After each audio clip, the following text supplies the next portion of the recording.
Sports Grill is also now offering some great employment opportunities. All kinds of positions are now available from kitchen to hosting. Call for more information at 305-485-8845. From wraps to salads to amazingly delicious specialty dishes, Sports Grill is the home to the legendary special grilled wings. Since 1987, Sports Grill, good food, good drink, and good friends. It's the Big O Show. You're tuned in to the hottest sports radio. When you need your warehouse looking good while staying efficient, there's only one place to find the finest racks in the business. Pallet Rack City in Hialeah.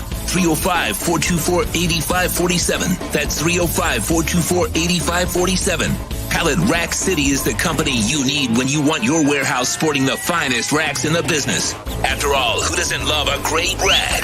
Pallet Rack City. 305-424-8547. That's 305-424-8547. Orlando, a.k.a. the Big O. He covers all the South Florida teams. For over 16 years, EJDconstruction.com has provided South Florida residents quality craftsmanship, accurate project management, and exceptional service. That's why EJDconstruction.com is an A-rated member of Angie's List and the Better Business Bureau. When you're looking for the right custom home builder for additions or home remodeling, please call my friend Eric at 305-433-4843. That's 305-433-4843 for EJDconstruction.com. Dolphins to the Heat, well, you know what I mean. Monday to Friday, lollipop blow in the... There's no need to drive around South Florida wasting valuable time looking for a new or certified pre-owned Acura. Go to the #1 volume sales dealership in the Southeast United States. Craig Zinn's Acura of Pembroke Pines. Purchase with pace and space in a dealership tailored to your needs. From home buying to providing that personal touch. Contact the 2020 Satisfaction Award winner Craig Zinn's Acura of Pembroke Pines. 888-776-5123. That's 888-776-5123. Or visit them at 15601 Pines Boulevard in Pembroke Pines. Show on the radio, the top's where we gonna go. Miami, that's the way we roll. Folks, you can support the hardest working sports talk show in South Florida through Cash App or Venmo. Just search Cash Big O Show. Support us through Cash App or Venmo. Cash Big O Show. We thank you for your incredible support. No one has a similar show. The viewpoints, statements, or beliefs expressed on the following program by the host, guests, or callers are not necessarily the opinions of FantasyXS.com, Media Group Inc. ownership, management, sponsors, or website. The Big O Radio Show is brought to you by Hialeah Park Casino.com. Enjoy simulcast racing, dining, a magnificent poker room, and a casino with the most popular machines on the market. OKCoin.com. Download the app on iOS, Google Play, or Windows. OKCoin.com with over 50 different coins and incredible staking rewards. Pallet Rack City. There's only one place to find the finest racks in the business. Pallet Rack City. 305-424-8547. That's 305-424-8547.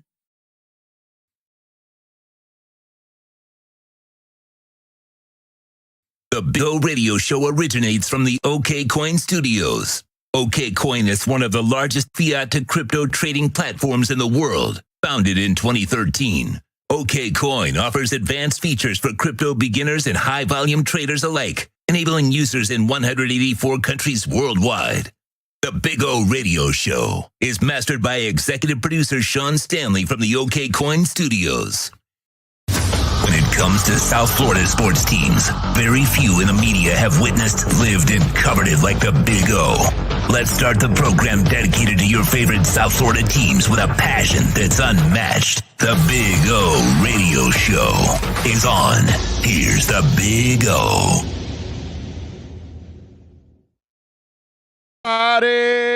Good morning, boys and girls. Welcome aboard from beautiful Hialeah Park. Yeah, little late. Sorry about that.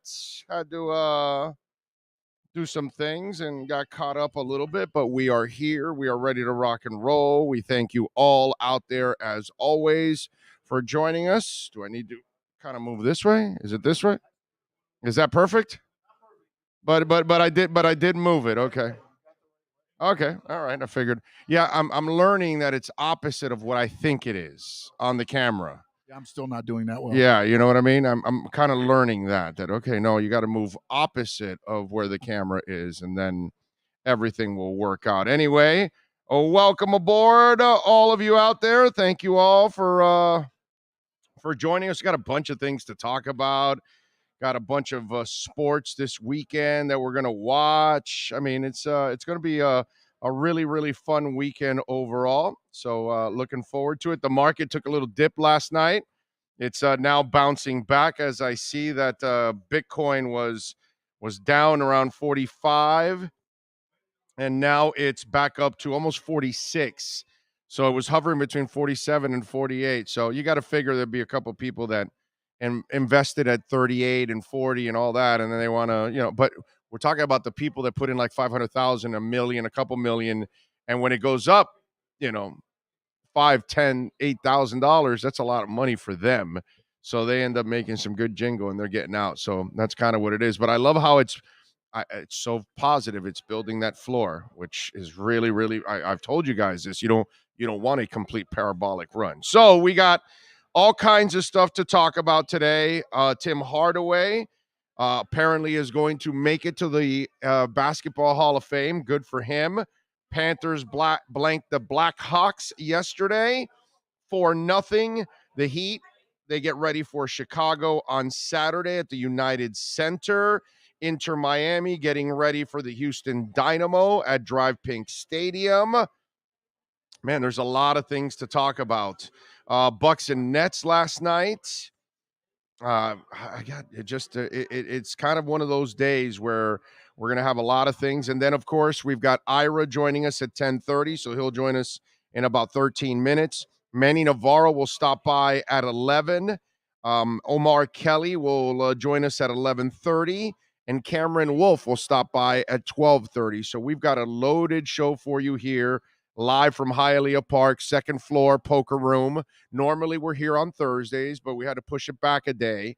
So now we're here and having some fun. So appreciate all of you out there, as always. And I know, listen, get those 3 pictures ready for me there, Sean. I know a lot of you are asking me, and you're sending me emails and you're sending me DMs and all that stuff about my hair. Because of course, over time, we all develop, well, not all of us. Sometimes it starts right from here, you bald from here back. But a lot of us develop the natural yarmulke, right? And even if we're not, of Jewish descent, we all end up having the yarmulke, right? And I was developing the yarmulke. You guys were actually seeing it on the screen at times, like, oh my God, he's balding. Which I'm 55. It's like, hey, it's about time. You know what I mean? So I've been doing something that's been helping, and I know a lot of you have been asking me, dude, what is it? I need to know. I have it. And so there's been some shipping issues, and apparently things ship on Monday, and then they're having a bunch of other ones being made. And so before we attack you with it, and then some of you will want to purchase it, because this is something that happens to a lot of us, men and women, by the way. So this is something that's good for all of us. So I've been doing this thing for, now it's a year. I started in April. Today's April 1st. I started sometime in mid-April or something last year, like April 22nd, I think it was. So technically it hasn't been a year yet. So it's something I do every day. And I've been treating the spot. And so let me show you the before, the after, and the after, because I showed you the after and there was a quadrant. Remember the quadrant that I was hoping it would start filling in? It's starting to fill in. And so it's like I got lucky that, listen, it's not something, you never know if it's going to work for you or not. Let's be honest now. Okay, this isn't like, oh my God, it's the fountain of youth. It's for sure going to work for you. It may not, you know what I mean? But there's a good chance also that it could work for you. And if it does, obviously you can at least put off what's the inevitable, because we're all going to lose our hair no matter what. You know what I'm saying? So I showed you guys, what was it, like a month ago? Something like that. A couple of weeks ago. You having trouble there? Okay. It's on your Twitter. Yeah, I have the one you sent me. They're all on your Twitter. They're all on your Twitter DM. You have all three of them on your Twitter DM because you can go find the old ones there too. So you can use the old ones. So the first one that I'm going to show you, I don't know, you can put up the first one if you want and show you this is how I was. And those of you saw me at times when I would turn my head, you would see the big old patch, because it was developing. I mean, what am I going to do, dude? I'm 55 years old. So there's my patch, right? So it was, I was developing the natural yarmulke. I still had, some hair there growing in the middle. And then there's that quadrant on the top of the page, which is my left side right there, right? Look at that quadrant. Point. Can you put the cursor on that top quadrant right there? Because that's where you're going to see the next picture, and you'll still see that quadrant with a little bit right there. See where he's putting the mouse? So look at that quadrant there. Now, this big-ass quadrant, show him the next one now. So this is the one I showed you guys about a month ago, okay? And then you'll look at the quadrant that Sean pointed at, and you'll still see there that it's not as filled in anymore. That is, it's not as filled in as the other ones. It's not completely full, but it's what my wife calls baby hair all over the place. She's like, wow, there's baby hair everywhere, so it's like one of those things. So now you see how it started to fill in on the right side, but then there's that left quadrant, right? So last night, or yesterday afternoon, I had another picture taken just to see where the quadrant is, right? Because it was like a month later. I didn't expect that much of a difference. So here's the next picture that I just took yesterday with my do. And man, it's nice to you got hair here. It's awesome. Anyway, so he's going to pull up the last one here. Oh, it is? Oh, it's there. Oh, okay, because there's a delay. I'm sorry. That's why. So and now you're seeing that left quadrant. You see how it's less predominantly, empty? So like it's there's still emptiness there, you know what I'm saying? But it's more full now. It actually, now you see it less. So it's because there's more hair growing. So it is coming.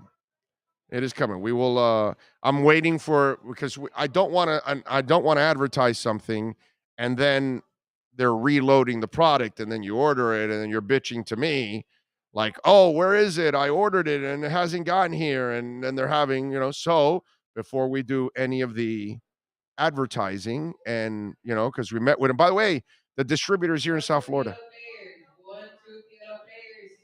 It's pretty cool, which I didn't know. I had zero idea the distributors here in South Florida and watches the show. How about that? So, what can I tell you? But I will have it for you, I promise. And we'll get it done, and we'll pass it on to you guys.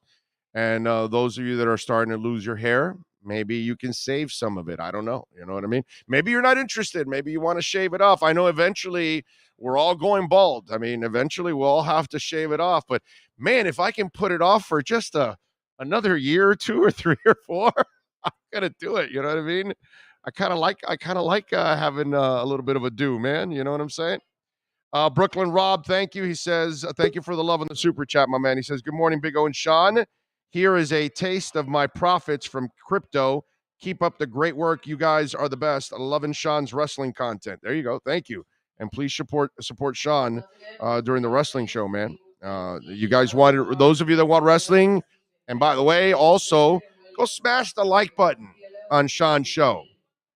Okay? Like right now, any of his wrestling shows, take a minute, go over to one of the wrestling shows and hit the like button, man. So that way more wrestling fans get to find out about it, and we can grow Sean's show, and we can add elements to it. You get my drift?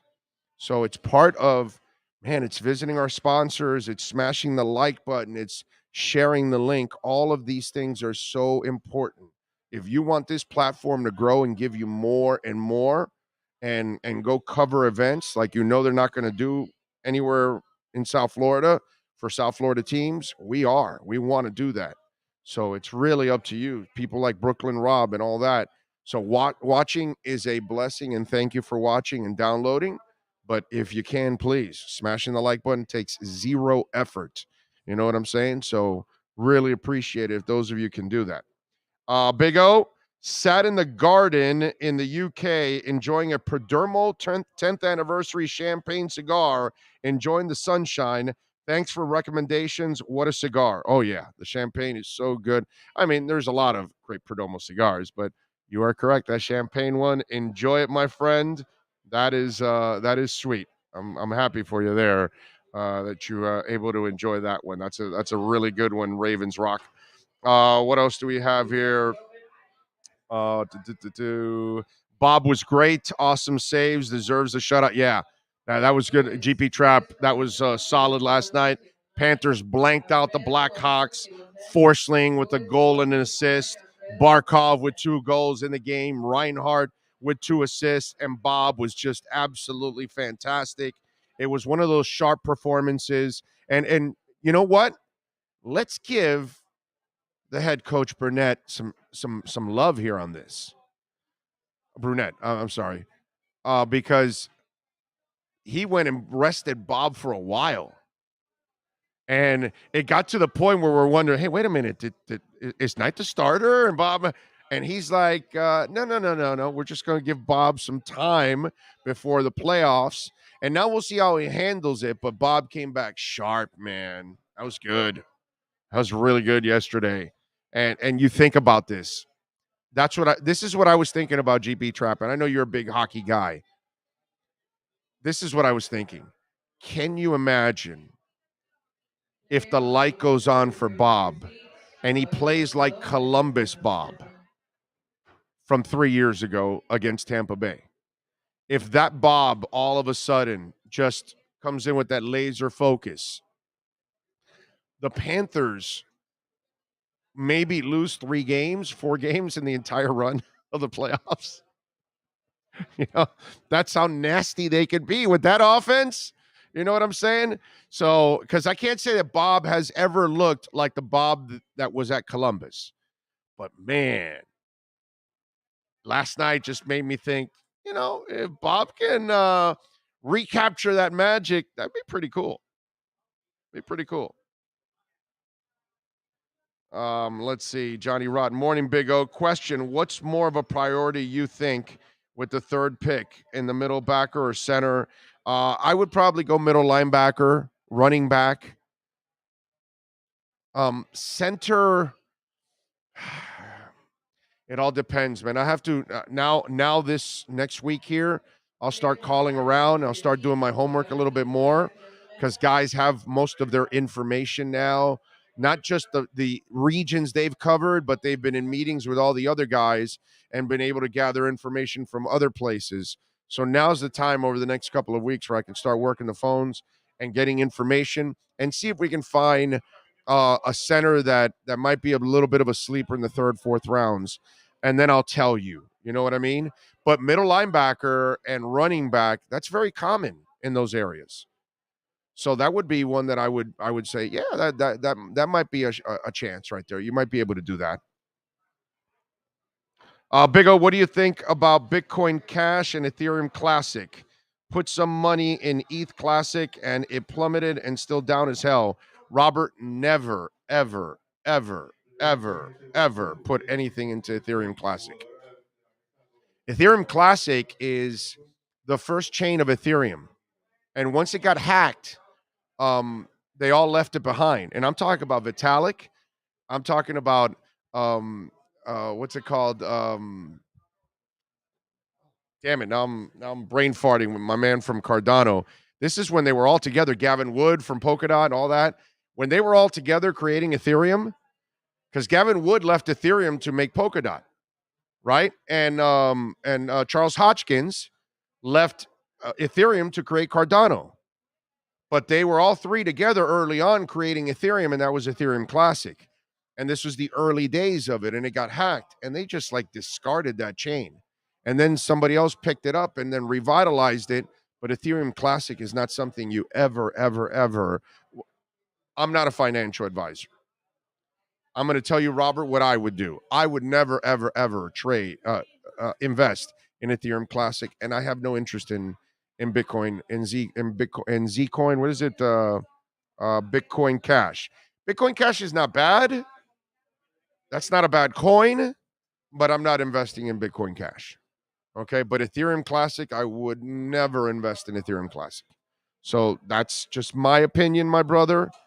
Um, you know, I don't know what you want to do with what you have. Take your losses and move on and move it to something else. But that's my opinion. I would not stay. I would not. Ready to go? Okay. All right. We are ready to talk a little basketball. And we do it every week with Ira Winderman and our Acura Pembroke Pines Miami Heat and NBA report.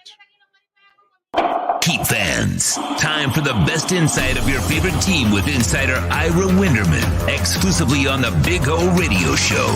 It's the Acura of Pembroke Pines Miami Heat and NBA report. Here's Ira Winderman. Hey, baby, there he is, Ira Winderman. How you feeling, my friend? You feeling good? I'm feeling good. You know, sunny days you can see outside my window here in Chicago with 33 degrees. This is spring. Yeah. Well, the good thing is, listen, in 50 years, the earth will be a little warmer. So those winters there in Chicago when you travel won't be so bad 50 years from now, Ira. Oh, no, I'll be at the And beach you're on at your Lake 80th Michigan year on the 50 years. beach. Yeah, I'll be in a Speedo at Lake Michigan 50 years from now. Now, I'll also be well into my hundreds, but that's another story. What's wrong? 80-something years on the beat? There's nothing wrong with that. You can pull it off, Ira. I mean, come on. Hope so. I'm looking forward to my 84th year on the beat. Yeah, there's only another 50 years left. Come on, you got plenty of time. You'll make it with no problem. Last night, that was fun, I gotta say. Nets and Bucks. And by the way, I had no problem with the flagrant foul. He never went for the ball, and Bruce Brown could have gotten, seriously injured on that one. Some people were having a problem with that flagrant call. I had none. Big O, I was for one reason. Bruce Brown slowed down to try to get the and one, which is a savvy move, and I understand. Okay. But I think as you get older, you also learn the position you can put yourself in. So if Bruce Brown just went for the layup, there was no foul because Middleton wouldn't have caught him. But once you slow down, as if you're almost backwardsly initiating the contact. You're saying, I want you to ride up my back. And he did. He just didn't want him to rip his arm out of the socket and fling him to the floor. But I think Middleton got caught in that position. He's not that kind of player. No, I thought the fairest thing in that situation would have been a flagrant one, since it did look like the game was going to continue on. So I thought that was a little bit severe there. It was a very dangerous play. But I also think that the protagonist wasn't fully responsible. I think, sometimes you put yourself in positions where things can look worse. It doesn't mean you should. It doesn't mean that if you're the violator, you go ahead and commit the worst violation that you could have, instead of just hammering him, bumping him, whatever. But once you hook him down like that, you got him completely out of balance, and he could have gotten, injured. So grab him, do something, foul him. You're going to foul him anyways, right? Right. But don't foul him and put him in a position where he could get hurt. How many guys have we ever seen slow down and get run over all the freaking time, dude? I mean, come on. And we've watched guys that were getting run over actually lift the guy up off the ground, at times, and put him in a difficult position after he's getting run over too. So kind of goes both ways. Yeah, you know what? But it was really intense, and you watch that game from a Heat perspective, and you go, I don't want to play either of these teams very early in the playoffs. Oh my God! I mean, it's funny because I was watching a couple of games. I had that on the TNT coverage. I was watching the Sixers on my computer. Absolutely crap the bed against Detroit. The flip side of the Nets and the Bucks, by the way. Go ahead. So if I was re-ranking the East, the top four right now, I would have Philadelphia dropping to 4. Because this whole Harden in the clutch thing is not going away, Big O. It's real. It's there. He's not the guy. And even Doc Rivers after the game, people might have read this the wrong way, he wasn't blaming his bench, but he was basically saying, that's on James Harden. He was playing with our reserves. When Joel is off the floor, he's the guy we want on the floor to get stuff done, and he wasn't getting it done. I'm really curious to see this final week how it plays out for the Sixers, whether they regain their stride, whether they drop to number 4. But again, you drop to number 4, you're in better shape. You're playing the Bulls, who struggled to just beat the Clippers in overtime last night. You wind up at 1 or 2, you're going to wind up with the Nets, one of those two. And Big O, you and I now on our Accurate Pembroke Pines reports for months have been going back and forth on this.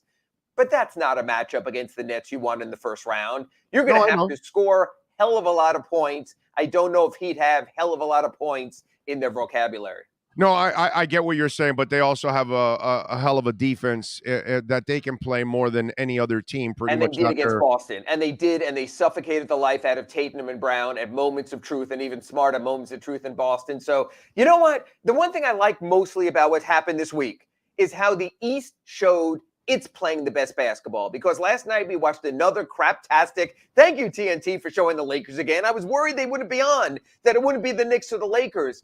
But man, this ball in the East this year, Heat, Celtics, Bucks, emerging Nets, even Toronto and what they've done, there's some really good basketball in the East this year.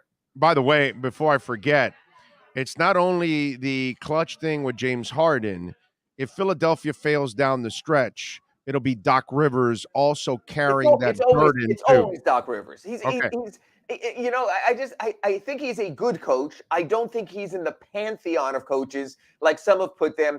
Interesting how people have always talked about the Phil Jacksons and the Eric Spoelstras. Well, yeah, great players and they won.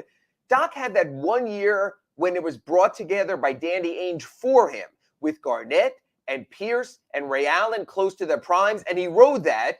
But outside of that, tell me Doc Rivers' second best season might have been getting a bad Orlando Magic team to finish 500 when he won Coach of the Year that year. If that's the second best season on your resume, I think in the pantheon, a lot of other much better coaches have been overlooked. I'll take it a step further. Sure. I think Danny Ainge and Doc Rivers need to buy Kevin McHale a steak dinner at his favorite steakhouse any night of the year for the rest of his life. For the Garnett trade. Because if it wasn't for Garnett, that's the one thing that's not only made Doc Rivers, it's also made Danny Ainge. And I get that. Neither guy has accomplished jack crap since that. Well, I don't know if I'd agree as strongly on the Danny Ainge part. Look, just for people who weren't aware, Kevin McHale at the time was working. That.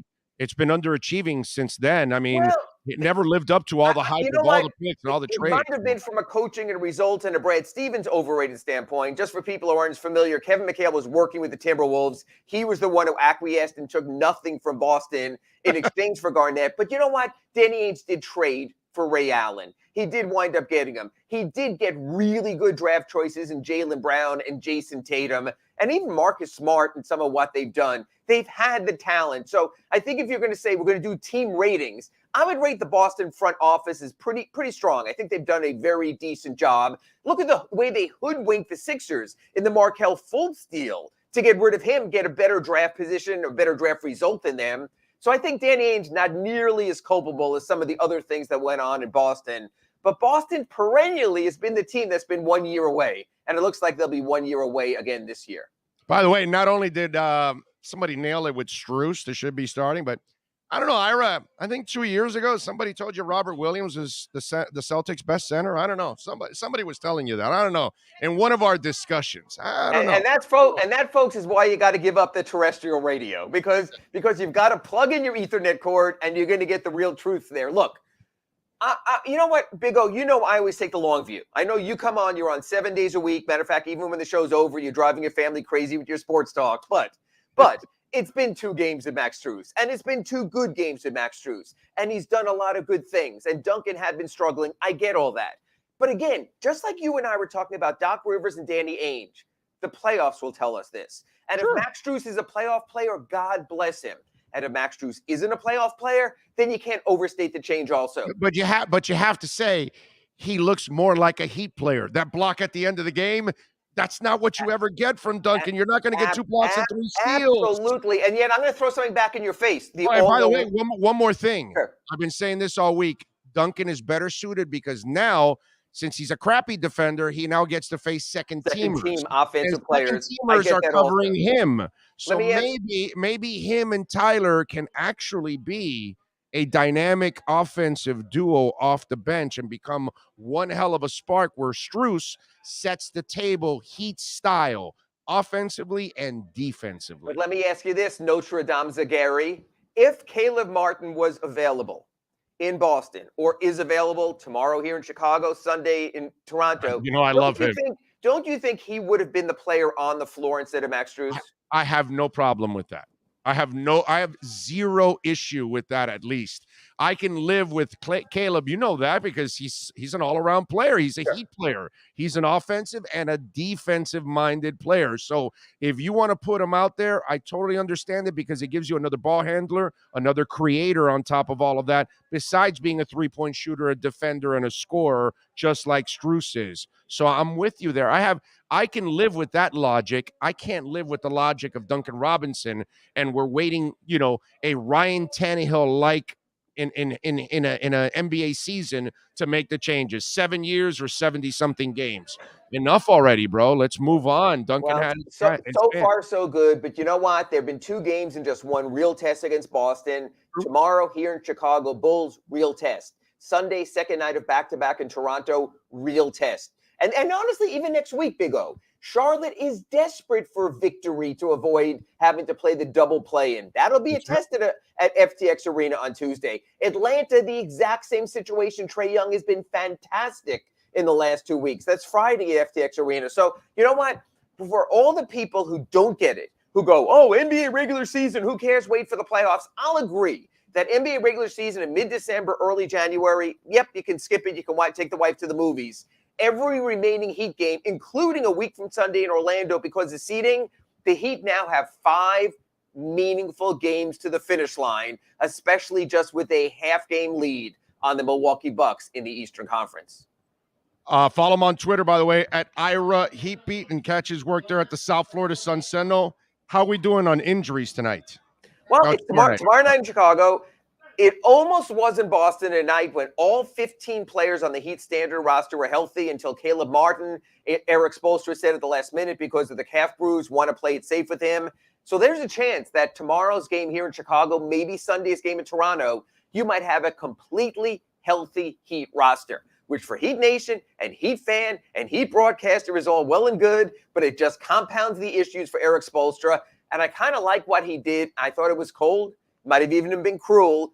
But he told Victor Oladipo and Markieff Morris, the train don't stop no more. We're not stopping at Rehab Junction. This thing has got to go full speed ahead right now. This is go time. So they were left aside. Duncan Robinson had to deal with being a reserve. Very interestingly, on the social media of both Markieff and of Victor Oladipo, they posted cryptic messages. One was Markieff that was basically saying same old, as if he's being overlooked. Today, Victor Oladipo on his Twitter said, I could still do this, and showed some of his career highlights. It's just really interesting, the subtexting of a Hall of Fame level coach or subtweeting of like Eric Spoelstra.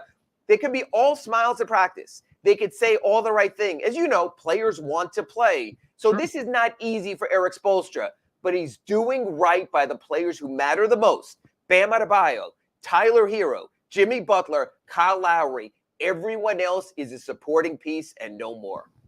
By the way, not that I believe this is going to sustain itself in any way, stretch, or form, but what drugs are Jimmy Butler? What drugs is Jimmy Butler taking to be able to see the 3 from the arc? Because he's actually making some of them. What the hell is going on? Well, you know what? And that's good and bad. I mean, look, you're the same as me. Yeah, you wind up with 3, you're like this. It's not a good thing. It's not a good thing. No, you're like, no, good shot. But in the long run, I want him drawing fouls. I want him playing in the post. I want him closer to the basket. Now, if he thinks that he can mix it enough and draw the defender out, okay, we'll give him that much also. I also think it could be a sign of fatigue. That I know he's missed a lot of time, but still, after 60 games or so, getting ready for the playoffs, maybe he doesn't want to push that hard in these games because starting April 16th, the games will matter more. So I think it's a little bit of both. I think it's a little bit of exploration. I think it's also a little bit of sort of trying to give himself a brief rest while also playing. What are you working on the Sun Sentinel so folks can get ready for Bulls and Heat tomorrow night, my friend? Well, I know it's something you don't want to hear about. Most Heat fans don't want to hear about. Governor DeSantis doesn't want to hear about. But there is another Omicron variant out there. No. So all of a sudden now we're like wondering what happens again with the NBA. And the reason I bring it up, and I wrote a story about this, to get into Toronto on Sunday is fine. Canada has no restrictions. To get back out, the players will have to test their walkthrough on Sunday. And so I was asking Bam, like, what would it be like? You go through all of this, and now you have this almost random test to get back in your country. And his whole thought was, stay positive, test negative. There you go. I like it. Follow him on Twitter at Ira Heatbeat and catch him 3 times a week here, giving you all the information you can handle on the Miami Heat. Ira, thank you. Have a fantastic weekend. And looking forward to our Acura Pembroke Pines report on Monday. That'll be after the Bulls game. After the Raptors game, we'll have plenty to talk about. Thank you, Big O. Thank you, sir. There you go. Ira Winderman, you are now on the Heat Beat. You've been listening to the Acura of Pembroke Pines Miami Heat and NBA report with Ira Winderman. When you're looking for award-winning service and great deals from the #1 volume Acura sales dealership in the Southeast United States, you go to Craig's Inn Acura of Pembroke Pines at 15601 Pines Boulevard in Pembroke Pines. Howdy. There we go. Thank you all. Appreciate you. Come on out to Hialeah Park, man. We're in the second floor poker room out here. The place is jumping, which is always amazing to me, how people are ready to play poker early in the morning, man. It is so cool. I guess you enjoy your day off, get an extended weekend. It's Friday, you're off, so you come out here to Hialeah Park. They do a great job. They'll bring you drinks. They wheel you these little tables for your sandwich, your food, anything you want. Also, so it's a really cool place. Obviously, first floor, they've got so many gaming machines. It's not even funny. Got the Flamingo Lounge there. You can have a drink.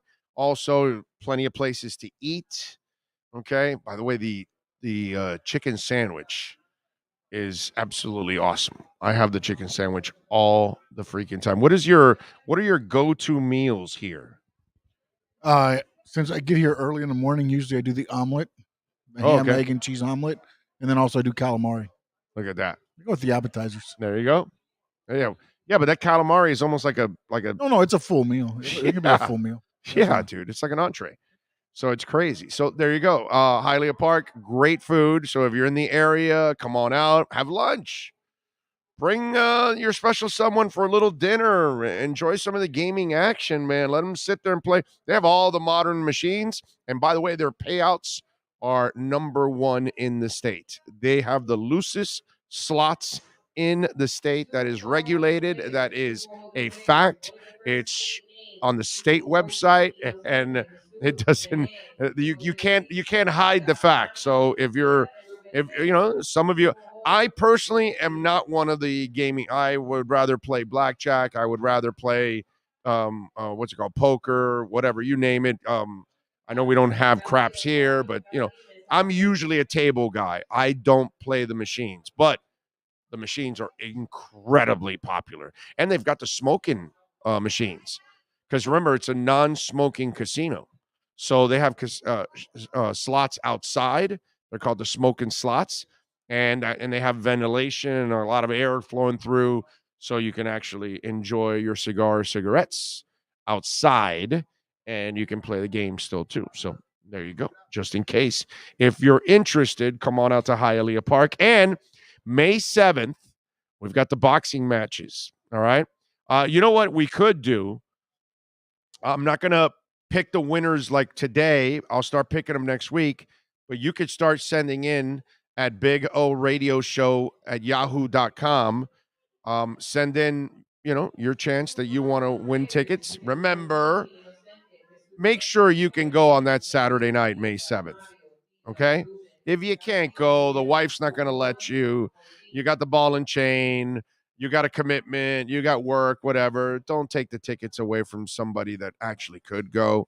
And it was a great night a couple months ago because we got to meet a lot of you listeners out there, and man, it was packed. Oh, and they had a buffet. Oh yeah, good. yeah. That's true. The food was actually really, really good. So yeah, he's always on top of the food part. Yes, That's yes. Hey, but what? Whenever you walk in, So wait a anywhere, minute. there's two things you look for. One, make sure you know where the exits are, of course. Of course. Two, know where the food and drink is. Yes, always. Always. So, am I going to see you in Vegas? Are you going to be at the buffets? It's a problem. Is that where you're going to be setting up our radio shows? Well, my part of it, yes. Because again, remember, we can with this setup, you can be wherever you want. I'll just be there with steak and whatever. Right, so, wait a minute, but Tommy Rockers is going to have some great food. Just be careful when you go to break, okay? I might not be there to send it. I'm just letting you know. I might be up getting another plate. Damn, dude. No, but I'll be at Tommy Rockers. That's true. That is 100% true. Yes. We'll have some fun there. But buffets, wow. I don't know if I'm going to. I think now, they have one at like every hotel, right? Every hotel has a buffet. Is that true, or is that just... sounds to me like a YouTube video if I've ever seen one. Everybody's going to get views of every buffet. No, and Sean Stanley's buffet grading, and I think that's an important. What do you all think out there? Should Sean Stanley go out and survey the buffets in Las Vegas and then give you a breakdown daily of a different buffet, or maybe twice a day? Maybe he does one in the midday. Maybe he does one in the evenings. I mean, you got breakfast, lunch, and dinner. Well, lunch will be at Tommy. Oh, no. I got to tell you something. We might be able to work a PR thing where you actually show up to these places and they allow you to do it so you can film it. You know, with the juice the show has, they might want that exposure. I mean, it's one meal. It's a big meal they're giving up. But it's one big meal. I'll be nice and I'll grade properly. No, I'm not talking about grade. I'm talking about how much you're going to chow down. They're going to lose out on the deal. They're going to lose out on the deal. But, I mean, hey. That's all right. So we got a couple hundred people watching. Do you want Sean to do his own thing in Las Vegas where he grades the buffets? Okay? I think this is a thing. I think we get Al on this right now and start booking all kinds of buffets. And in the afternoon, Sean, after the show, goes to, because we're going to be done with our show like early. Like early. No, we start early there. We start at 7 a.m. there. The show goes live at 7 a.m. That's only the one day. And then we do the draft coverage. Oh, no, yeah, the draft. Coverage. Yeah, that's true. Yeah, that's right. Yeah. Okay, no, I just wanted to make sure. Well, it's not really night coverage. It's day coverage for them. It's night coverage for us. Yeah, because it starts at 8. It's still 3 hours earlier. Yeah, okay, so, I got to watch how we say that. Yeah. So you can still I could do breakfast and lunch. You could do a lot. Yeah, you could do a breakfast buffet. During the show. And you work it out in the draft. Yeah. That's it. Oh boy. Tell you. Oh boy. Everybody's saying hell yeah. Hell yeah. Yes. I think that's I think it's very important. Post-COVID now, they're going to need people to, tell them, hey, our buffets are open, our buffets kick ass. And Sean Stanley really is the authority of, does your buffet kick ass or not? You know what I mean? So, I think we're going to have to put Sean on the job. What should we do for the rating system? Usually got the 5 stars. We can't do stars. No, we can't do stars on this show. And we can't say how many O's because... Oh, we could do plates. They're shaped like O's. Okay. And we could do the plates. I like it. A 3-plater, a 5-plater. I like it. That's it. Symbol it as the O. Okay. All right. That's not bad. Ronald loves it. He says it's an excellent idea. Have plenty of time to hit the buffets. By the time Sean has to leave, he's going to beg me, can't we switch the flight and stay here a couple extra days? You have a house, so, Although you leave, Greeper comes in for a day or two and then leaves to Los Angeles. Because Greeper's going to come in and go see Biffy Clyro, and then he's going to Los Angeles to go see Pearl Jam, which is what I was going to do, but we'll be here doing. We're not like Eric Church. We're going to do our responsibilities. We're going to come here to do our boxing, which is what we should do. I've seen Pearl Jam, and I'll see them again. What were you going to say? I just grabbed the mic. I'm sorry. Okay. All right. So everybody likes it. So there we go. I think it's time we do that. I think it makes a lot of sense. By the way, EJD Construction, a proud sponsor of our program, 305-433-4843. Folks, not a handyman. I'm not talking about somebody to come to, fix your door handle or something, or fix a tile on the floor or something. No. I'm talking about full out custom construction. You want to extend your home, build another room. You're trying to build a theater in the backyard with a kitchen and a tiki hut. He's there for you. You want to build a man cave with TVs coming out of the roof or the walls. That's your man. You want to modernize your kitchen. EJD Construction can do it.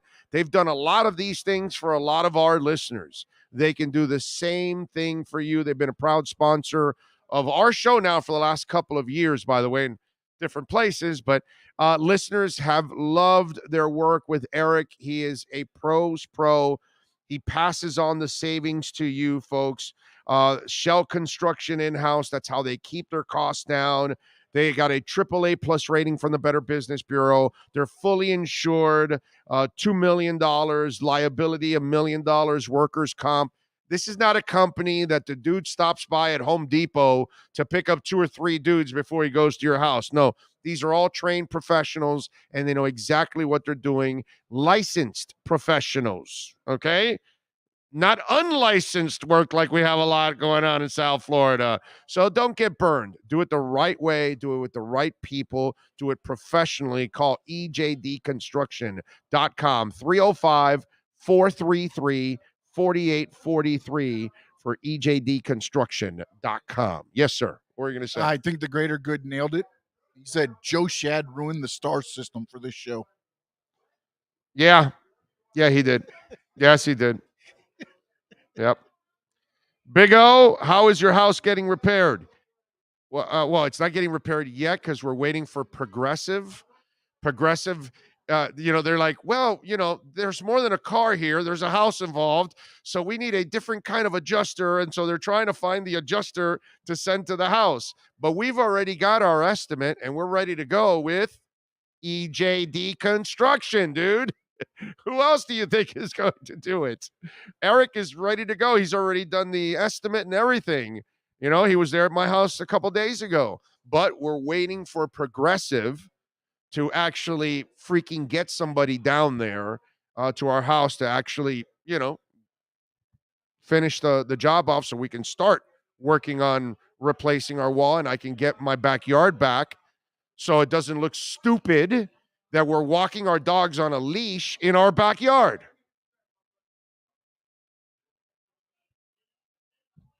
I mean, it just really turned our lives upside down. I hate it. I mean, look, many people have way worse problems than what we have. So I don't want anybody to feel sorry for us. Thank the Lord it was insured. It'll get replaced.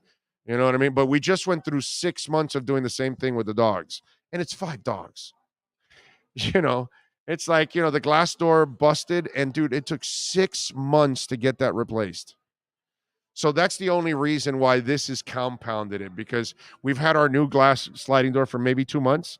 And now we're going to have this problem for, I don't know how long it is. I mean, once Progressive gets us the okay, I know Eric's going to start working on it right away. So we'll be, we'll get our wall back, I'm sure within a month or something of whenever we start doing the job.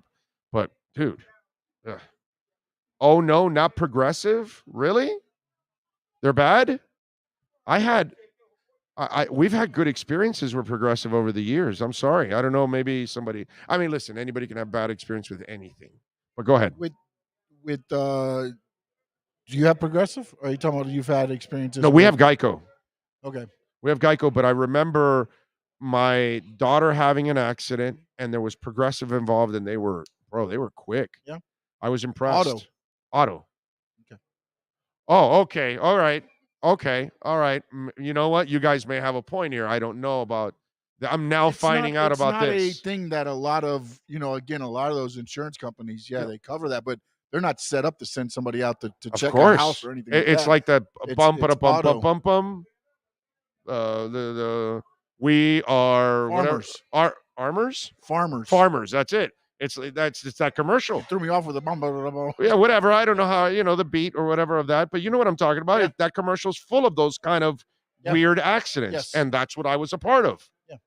Yeah, again, house property meets car. damage. They do have a property area, but it's not something that's always just on standby. Whereas you already have estimators for cars every day going out. Dan B says, "Great company." I've never seen. I've never heard anything bad about Progressive. I have honestly had no bad with any of the insurance. I've worked for State Farm, but I've never had any issues getting anything from when I got hit or anything. I can't complain about Progressive from my experiences with Progressive, and there was 2 incidents, and they were the people paying. Because we've been under Geico for years. I know that, a long time. I don't know how many years, 20 years or something like that with Geico. Long ass time. But we've had my wife, my daughter had accidents that they were involved, and the Progressive people were super quick, dude. Super quick. Now this is a whole different ball game. So, I'm going to have dude, it just happened on Sunday and it's Friday. So I'm not going to freak out right now on all of that. You know what I mean? So, all right, let's take a quick break. Let's get ready for a little football. Manny Navarro. Let's talk a little Canes. By the way, John Ruiz. Next Wednesday, 11 a.m., John Ruiz will be on the program. So we'll talk to Ruiz here on the show. We talk to Manny Navarro next. If you're a Miami sports fan, then there's only one store to go to, and that's Caneswear at Miami Fanwear in Davie. They're your one-stop shop for all your inner Miami CF, Canes, Dolphins, Panthers, and Marlins merchandise. They have hats, t-shirts, game day jerseys, and so much more. Located at 2511 South University Drive in Davie, and open 24/7 online at caneswear.com or innermiamiwear.com. Call them at 954-835-5597. Caneswear, the spot where inner Miami and all Miami sports fans shop. The viewpoint, statements, or beliefs expressed on the following program by the host, guests, or callers are not necessarily the opinions of FantasyXS.com, Media Group Inc. ownership, management, sponsors, or website. Time for Canes fans to get what they want. Information, insight, and perspective. It's the Caneswear Miami Hurricanes Report with Manny Navarro, exclusively on the Big O Radio Show. Here's Big O and insider Manny Navarro. All righty, there he is, the man, the myth, the legend. That is Manny Navarro. How you doing, my friend? How you hanging? You doing good? Doing great. I'm back home, relaxing now, back in the swing of things with practices and whatnot. So I'm ready to go, man. I'm ready for the spring game on the 16th. I'm looking forward to it. Any truth that there were lots of NFL teams asking to sign you instead of any of the players at the pro day here in Coral Gables? This is true. They're looking for better website writers, on the website. So they were looking to see what they could work out with me, and we'll see. We might have something coming around the corner. So they're going to pay you to be a homer, is what you're saying. Right. That's what they're going to pay me to do. That's always, man.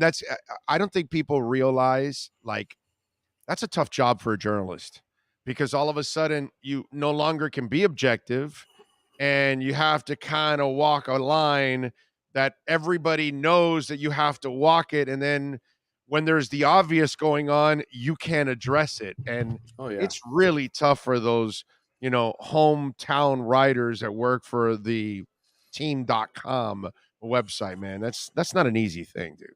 It's not. It's not easy to do, and I venture to think that it's hard to come back from that, to go from being a team website writer to all of a sudden finding a job at a newspaper or a publication that is going to take you back, because you kind of enter the PR world. You kind of flip to the other side, and you have to keep your distance, and that's what we're taught in journalism school. And once you flip to the other side, I think there's no flipping back. But there's probably examples. I just haven't seen many yet. Just out of curiosity, before I get into the football stuff, basketball, the Caputo loss. Yeah. And we kind of were, that's been the talk for years, that when Jim steps down, that they probably have their guy in place in Caputo. And it's interesting how a George takes shape in all of this, right? You get one from George Mason, and now you lose one to George Washington. Right. And by the way, for those of you that are FAU Owls fans, Mike Jarvis came from there also to coach at FAU. But anyway, your thoughts on the loss of Caputo, and after a Final 8 appearance, how much will that hurt the program? Because I heard he was such an integral part of everything that they did, including recruiting and coaching. No doubt, huge loss. I mean, this is the guy who has worked side by side with Larinaga for years, and really behind the scenes, he was the guy who was the one that connected, I think, best with recruits and young players, and was able to kind of coach them through sort of their struggles. Right, when you get to college, you're all world in high school, but when you get to college, you have that rough adjustment period where you gotta like sort of accept the role that you're not used to having. Right, being that sixth guy or being a guy who doesn't score a lot or doesn't shoot a lot. I think Caputo was very integral in that regard of having those conversations with those kids and saying, look, your time is going to come. This is our vision for you, etc. Yeah, it hurts. But Jim Larinaga is 72, and eventually Miami's going to need to find a replacement. And I think Caputo put in enough good years here where certainly the administration, I think, would more than likely go after him to bring him back to replace Larinaga if and when that happens. Yeah, no, and I would imagine that they'll try to do that, obviously. But if Caputo does well there, bigger schools also will be looking at him just like Miami. And it's the problem with this is like Leonard Hamilton and Stan Smith were kind of the same age. So Stan made a decision in his career that he was cool with being the right-hand man of Leonard. And so then he stayed with Leonard and moved around with him from place to place. Caputo's younger. So it's like he's got a future and he's got to start working. You don't work all the way to be an assistant coach. For Stan, he's fine with that. For Caputo, I can understand wanting to get a shot at becoming a head coach overall, and that's the difference in that combination. And I don't know if people look at it that deep to think about the Hamilton Smith thing and now Larinaga Caputo, but the age difference is what the generational difference is what really this is what's costing Miami their best assistant. Yeah, and listen, that's what's going to happen. You go to the Elite Eight, those coaches are going to get hired, right? And I think he's had other offers before. This isn't the first team to sort of come after him. And eventually, you get to a point in your life where, hey, you got to make the best move for yourself. And it sucks for Miami, but this is a nice place to be and a nice place to coach if you're an assistant who wants to move into that kind of a role. So I'm sure Larinaga, it's not going to take him long to find a guy to bring in here to help. But Caputo knew the system and he knew the way Larinaga coached and was great with the kids. And so we'll see the repercussions of that with the transfer portal and everything else in the weeks and months ahead. Was there somebody told me once that I don't know if it was FIU or FAU, but they tried to take Caputo and he just chose not to go. I'm not sure which of the schools it was, but I had heard there were several schools that had come after him over the years, and he just was always loyal to Jim and didn't think any of those jobs were the right fit for him. And I think now is the time for him. Yeah. Well, we wish him the best because, man, he was really, really good for this program overall. All right. What's it called? Talk to me a little bit about Leonard Taylor because it looks like there's buzz and people are expecting him to be a monster this year. Why? Yeah, well, first of all, I mean, Warren Sapp was down at practice recently, and I think watched him and was like, "Hey, I got to get with this kid. I got to talk to him because from a pass rushing standpoint, this is the kind of kid I think he's been wanting to work with. Not that these guys really want to work with kids, but every now and then somebody will catch their eye and say, hey, man, this kid's special. He can be something. I want to be a part of that. And I think that's kind of what's happened. Everybody sort of noticed that this kid has a different gear, a different level of play. I think Miami, as talented as he is, being there Wednesday for Pro Day, having lots of conversations with different people on the staff, they're looking for help, I think, at defensive tackle in terms of just run stuffers, consistency, talent. No knock on Jared Harrison Hunt or Jordan Miller or Leonard Taylor, but I still think that the way Mario looks at it from a roster standpoint, they know, hey, we got to add some more at this position. They're always looking to add. Oh, that's why I told you this is everybody's like, oh, what do you think of this roster? I'm like, dude, this roster is far from done. Like, to me, it's still going to be tweaked here. And there's this kid, Akeem Mesidor out of West Virginia, who on Wednesday, actually yesterday, I think the head coach at West Virginia came out and did a press conference talking about how sad he was. I heard the day before that there might be some tampering charges and so forth being brought forth of how this thing works. So we'll see how this pans out. But I know Mazador is on Miami's radar. I think there's some other schools that are interested in him as well. He was an honorable all Big 12 honorable mention, but he's another defensive lineman, big defensive lineman that they're looking. But they want to pair Leonard Taylor up with somebody special. I think Jared Harrison Hunt is first on the list, but beyond that, it's more of a depth type issue. I'm with you there. By the way, complacency is the disease that kills all. Mm-hmm. And I think Mario understands that. And anybody that runs a business, anybody that has a career, anybody that wants to get better in life, the moment you get complacent, that's the moment you died. And that's the moment you allow everybody else to catch up to you. The moment you feel you don't have to do anything else anymore, that's when the peak happened, and now the valley begins because you did not keep your edge. And when you're in a competitive state, if you don't stay competitive the entire time, you will fall out of place. And Mario knows that. So that's why I don't think you'll ever see complacency. And he also knows that in order to beat Alabama and to beat Nick Saban, do you think Nick Saban's ever complacent? No, not in No. the least. Always He's looking to upgrade. He's been around him the entire time. He Yeah. knows it, right? So he knows that, okay, that's who I'm not competing against Virginia Tech. No, I'm competing against Alabama. Okay, I know how Alabama thinks. I know how Kirby Smart thinks. I know how these guys think. I have to be just like them. And that relentless way of doing things that, okay, we're good right now, but no, how can we get better? I think that's what keeps you on top of everything in anything. I don't care if you're Apple, I don't care if you're Mario Cristobal, and I don't care if you're the Big O radio show. Find a way to get better, find a way to do more, because if you don't, somebody else is going to do it. Absolutely. And what I'll tell you about Mario, I think from a coaching perspective, the staff is in place. He's got that elite staff in place. I've had a lot of I'm gonna have a story coming out here soon, but just talking to former players, coaches, people that have been out to practice here over the first half of spring. And just the overwhelming sentiment is coaching wise, they have everything in place they need. He's running a fast-paced practice. They've got 40 guys out there. Who cares about compliance, right? Just have as many people out there working with these kids to make them better. And they're going to act like Alabama from that perspective. But I think talent-wise is where they're still lacking. And the overwhelming sentiment I got is offensive line, linebacker, and defensive tackle. Those three areas, when you look at being on Alabama's level, that's where they've got to make the biggest improvement. It's a really hard area to improve because those are the areas that are scarce in terms of elite players.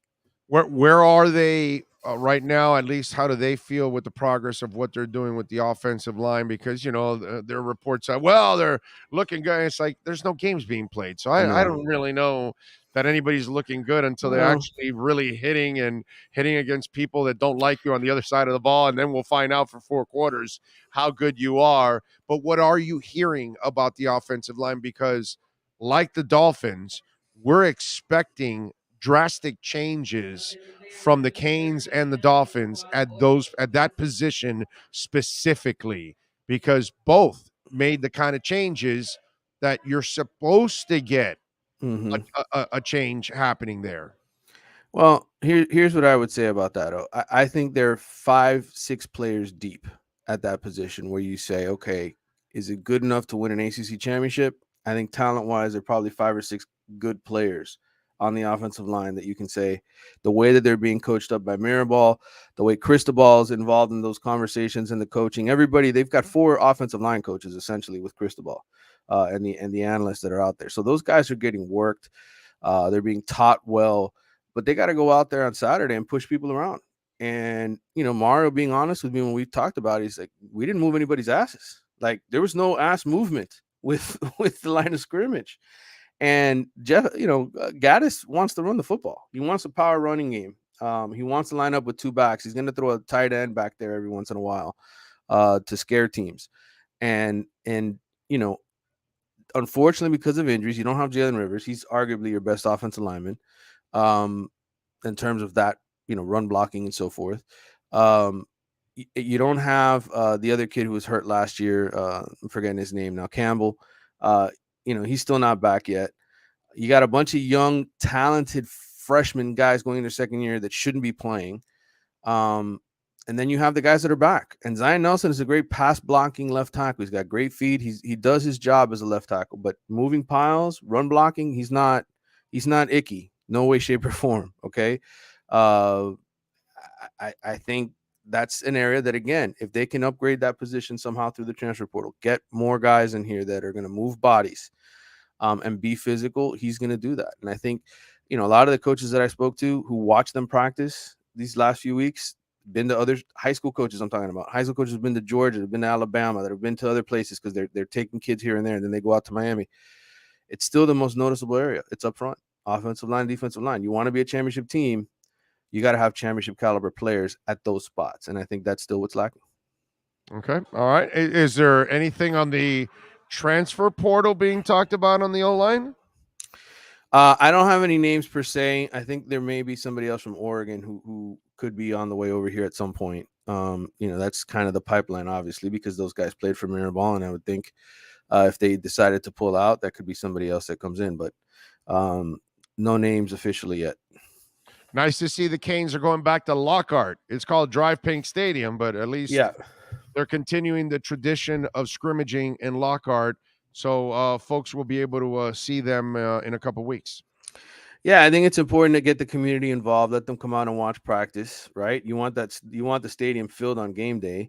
I think they're selling a lot more tickets. There's going to be more people showing up for games this coming season because of Mario and Tyler Van Dyke and the excitement people have for the program. But these kind of events where the public can now interact with players and see them, sign autograph, whatever it is that they can do, that's what made Miami fans happy.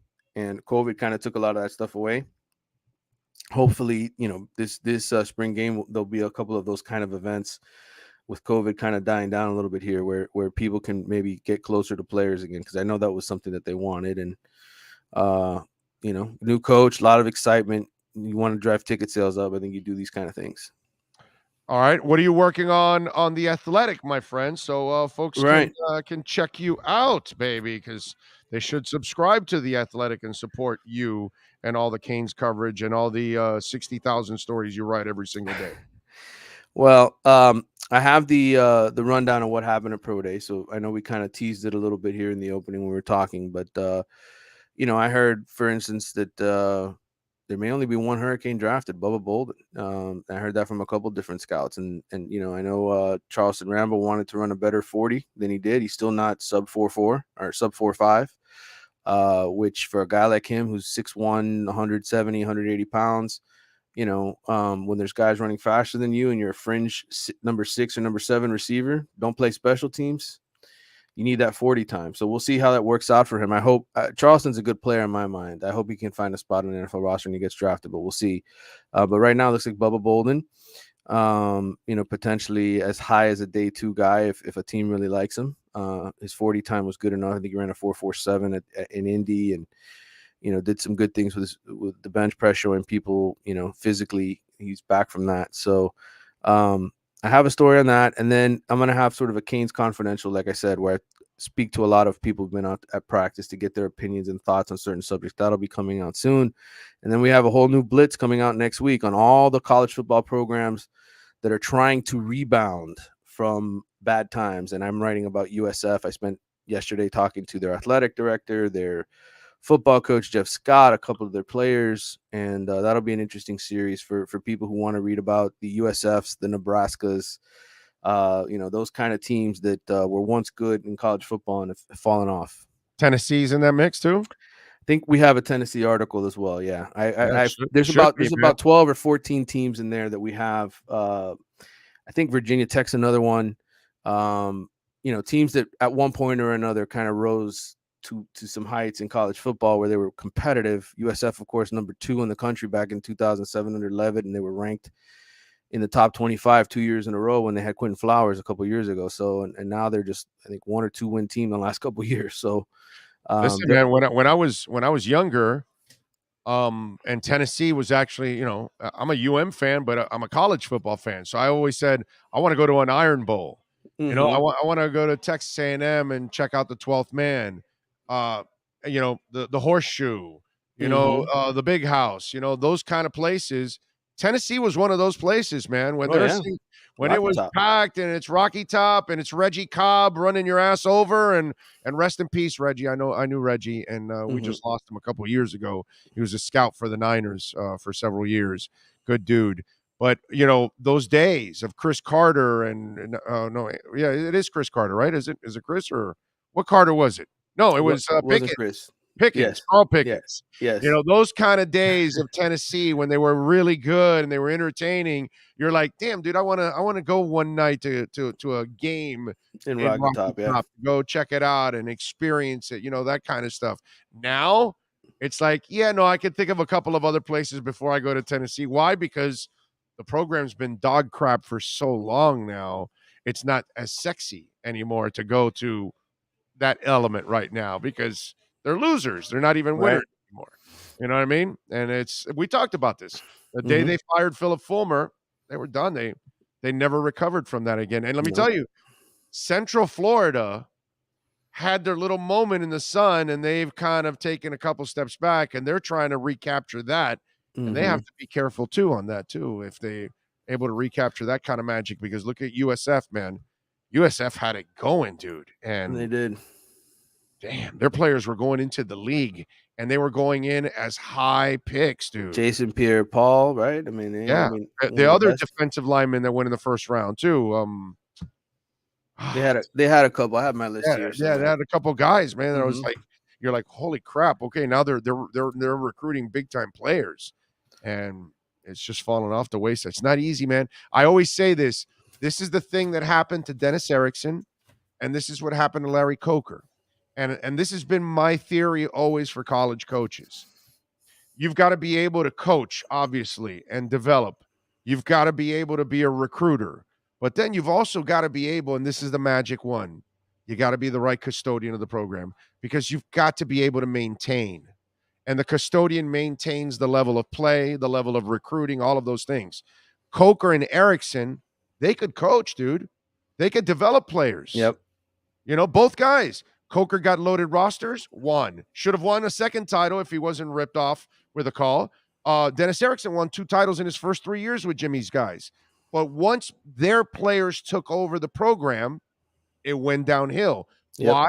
Because those guys knew X's and O's, but they weren't custodians. They weren't like the maniacal Nick Saban that can stay on it and stay on top of it consistently, because to bring it full circle, there is no complacency. Yeah. And when you don't have any complacency in life, you can grow. And that's the problem. Sometimes you get to a point and you become that fat cat, and that's when you end up going downhill. Yeah. And that's been the problem. And you've got to find the coach that can do all three. Yeah, he's got to be able to recruit. Yeah, he's got to be able to develop.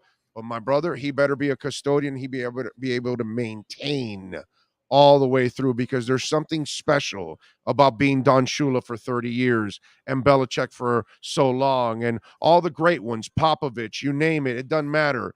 There's a reason why they're able to maintain it, because complacency was never, ever in sight. Yeah, and you don't see that in Miami's head coach whatsoever. No. He's working 24/7, pushing 24/7, always looking to get better. So Cristobal has a chance because he's never complacent. He's got a chance. No doubt about that. All right. Follow him on Twitter at Manny_Navarro and catch his exceptional work there at The Athletic. Manny, as always, my brother, thank you. Have a fantastic weekend, my friend. You too, man. Take care. You got it. There you go. He looks younger too. I think it was the Fountain of Youth water. I think he had some Fountain of Youth water. I think so. Yep, no doubt about that. All right, good stuff by Manny. Always appreciate him taking some time to join us here on the program. Great job by the Panthers last night as they blanked the Blackhawks 4-0. Tomorrow they will visit Jersey. That'll be at 12:30, dude. Damn, that's early, bro. Like they waste no They've time. had quite a few of those games, the 12:30. I think that's like a big thing on Saturday. I plan on sleeping in tomorrow, but damn, I'm gonna wake up. I'm gonna try to wake up I'm going to try to stay in bed till like 10 or 11, which is hard for me. But it's good to 12:30. Well, you got young kids still in the house, right? Well, yeah, 12 and 14.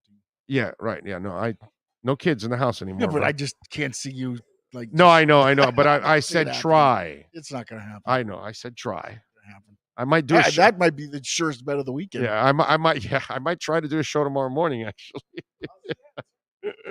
you never know. It's one of those things, man. But what are you gonna do? So good stuff there. Heat are off tonight. Saturday they visit Chicago at 8:00.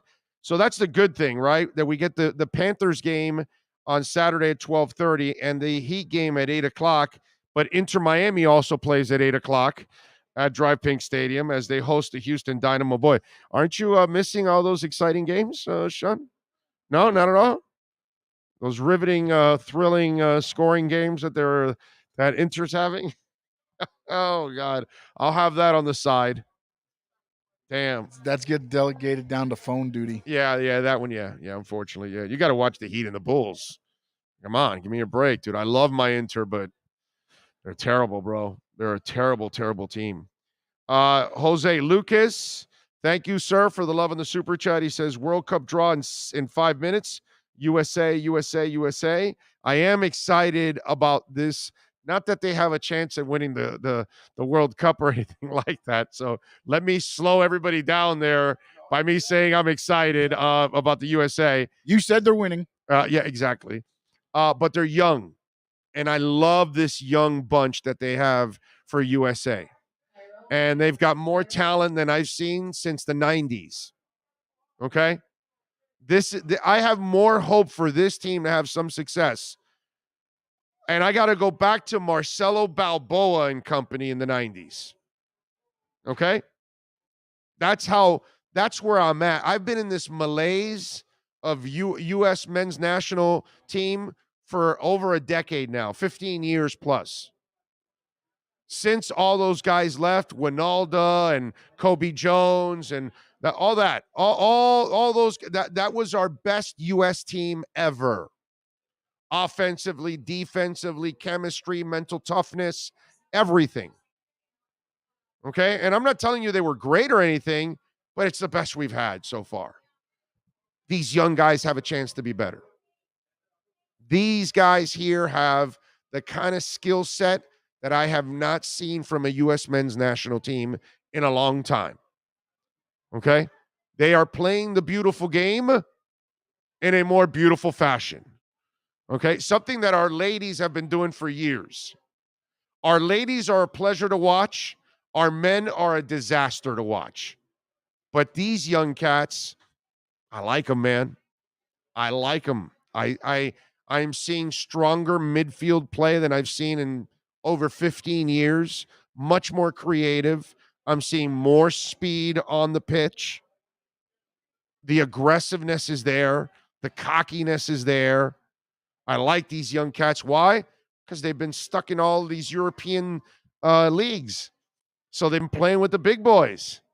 So, of course, when Pulisic takes the pitch, he's going to feel like he belongs, and he's not going to be afraid of Brazil and England and Argentina. Not that they're better, but I'm just saying they're not going to be afraid of it. They're not going to be intimidated because they play against these guys every single week in their own leagues, whether it's Reyes or any of these other cats. So that's what I like about this men's national team. I'll tell you. I know we don't talk a ton of soccer, but you all know I follow all sports, love all sports. That one is one that I am really, really intrigued by this U.S. men's national team. Let's see. Big O, let's hear that horn for those Panthers, doggy. Arnaldo, we are on the road. There you go. When we're in studio, I have the horn. Okay. Hey, by the way, where's the drop? You're supposed to record the drop. Yeah, I was supposed to just give you USB. I forgot to bring the USB. Yeah. Okay, so 100% my fault, Arnaldo, everybody. we're actually going to blame Sean on this one because I told him to record the horn and then, have it ready here on the board. You're right. We failed you, Arnaldo. Sorry, we apologize. I apologize. I failed you. There you go. It's a Flomar Friday. Yes, it is. Flomar will be on with us in just a minute or two. Here, he'll be joining us. Send him a text to remind him. Breaking per Adam Schefter, Miami Dolphins and free agent center J.C. Treader. Wait a minute, Tony. Wait a minute. Yeah, you're doing some April Fool's stuff on me, aren't you, Tony? I'm gonna go look at Adam Schefter's account first before I got it up here, and the tweet too. No, it's not. He's not. He's lying. He's lying. Did you see Rap Sheet got caught this morning? No. Njoku sent out one that he sent out a thing to his agent to open up trade talks. Oh, but he just signed a deal. Well, that was before. It was just all part of the Oh whole. God. And I don't think Rap realized today was April 1st. Okay. All right. So, well, I got you, Tony. I got you. So no, you're not doing that to our Dolphin fans out there. That's cruel, Tony. That's cruel stuff. Okay. And I'm not. By the way, I'm not doing that corny ass stuff with April Fools and all that stuff. Well, what am I going to tell you? I'm not going to do. Somebody wants to get traded. Somebody got injured. I sold all my Bitcoin. April Fools.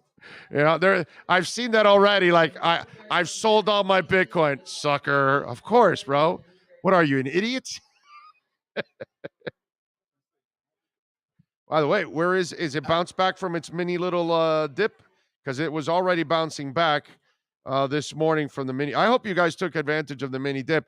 And by the way, congratulations to all of you that sent me a link to get split $100 free of Bitcoin. You get 50, I get 50. Oh yeah, we're back. Bitcoin's already in the green. It's at 46,811. It's about to hit 47,000. It's like, panic. And you panic, you end up losing in this game, dude. I saw yesterday on the little dip, on the mini dip that I call it, the smart ones took advantage of it. And then you have you have those other idiots. Oh, it's going to go down to 20,000 now. And it's like, no, man. Have you seen the institutional money that's coming in? No, not going to happen. Don't worry about it. All right. What else do we have going on in the world of sports? Congratulations to Tim Hardaway, by the way. I should say that while we wait for Omar Kelly. I had the pleasure of covering Tim Hardaway's entire career with the Miami Heat. I was a beat guy in those days, and it was a lot of fun to follow Tim. One of my favorite players to cover was Tim Hardaway. After he retired years later, I would smoke cigars with him. I did it about 3 times over at a bar that was right off of US 1 and about 151st, close to North Miami, Aventura area. And he would go there all the time. I forgot the name of that bar, but I would go there myself every once in a while, and I would run into Tim Hardaway there all the time. And Hardaway was a cigar guy. So we'd have our conversations, and Timmy was such a great dude, man. Timmy was a brutally honest guy, and that's probably why I loved him, because he was fun to cover, and he didn't really BS a lot. He kind of would tell it like it is. I remember we had this Omar ready? Okay. We'll go to Omar in a second. I remember we had this lazy radio guy. He worked for 790 and he knew nothing about sports. We called him Mr. Cringe. He had no idea we called him Mr. Cringe, but he would show up to press conferences and ask the worst questions, and most of the time at the worst possible times. I think Omar might have run into Mr. Cringe at once or twice because he raided either Canes, Dolphins, or Heat locker rooms at times. And so this loser, Hardaway, has this game. He scores like 27 points, 12 assists. It's just like one of those games, a steal, it's just one of those excellent games. And they're playing Atlanta like 4 days later, right? So I am not lying to you. This is dead ass honesty. So sometimes a trick in the media is, if you're not going to go to practice the next couple of days to get Atlanta preview, you'll ask a player about, hey, what do you know about the Hawks, this, that, and they'll give you a soundbite, and then you'll use it a couple days later for Atlanta since you're not going to practice, right? But those kind of questions, when would you ask that question, Sean? At the end of a press conference, after everything's done, everything's answered. Hey, Tim, great game tonight, man. Listen, I'm not going to be at practice. Can you tell me a little bit about the Hawks? What do you see from them? And boom, boom, boom, whatever, right? My man asks about the Hawks. The first question out the box in the press conference. Tim Hardaway, butt naked, just a towel on him, sweating. I mean, this man's fresh off a game. You're just like, and you had a hell of a game. I think it was like a game-winning shot and everything. I mean, it was one of those magical Tim Hardaway games. And he's looking down because he's looking at his stats. Because Hardaway at that time, sorry, Omar, I'll go to you in a second. Hardaway at that time had an incentive in his contract that he had to have 2.5 to 1 assist to turnover ratio, or he would not get $1 million bonus at the end of the year.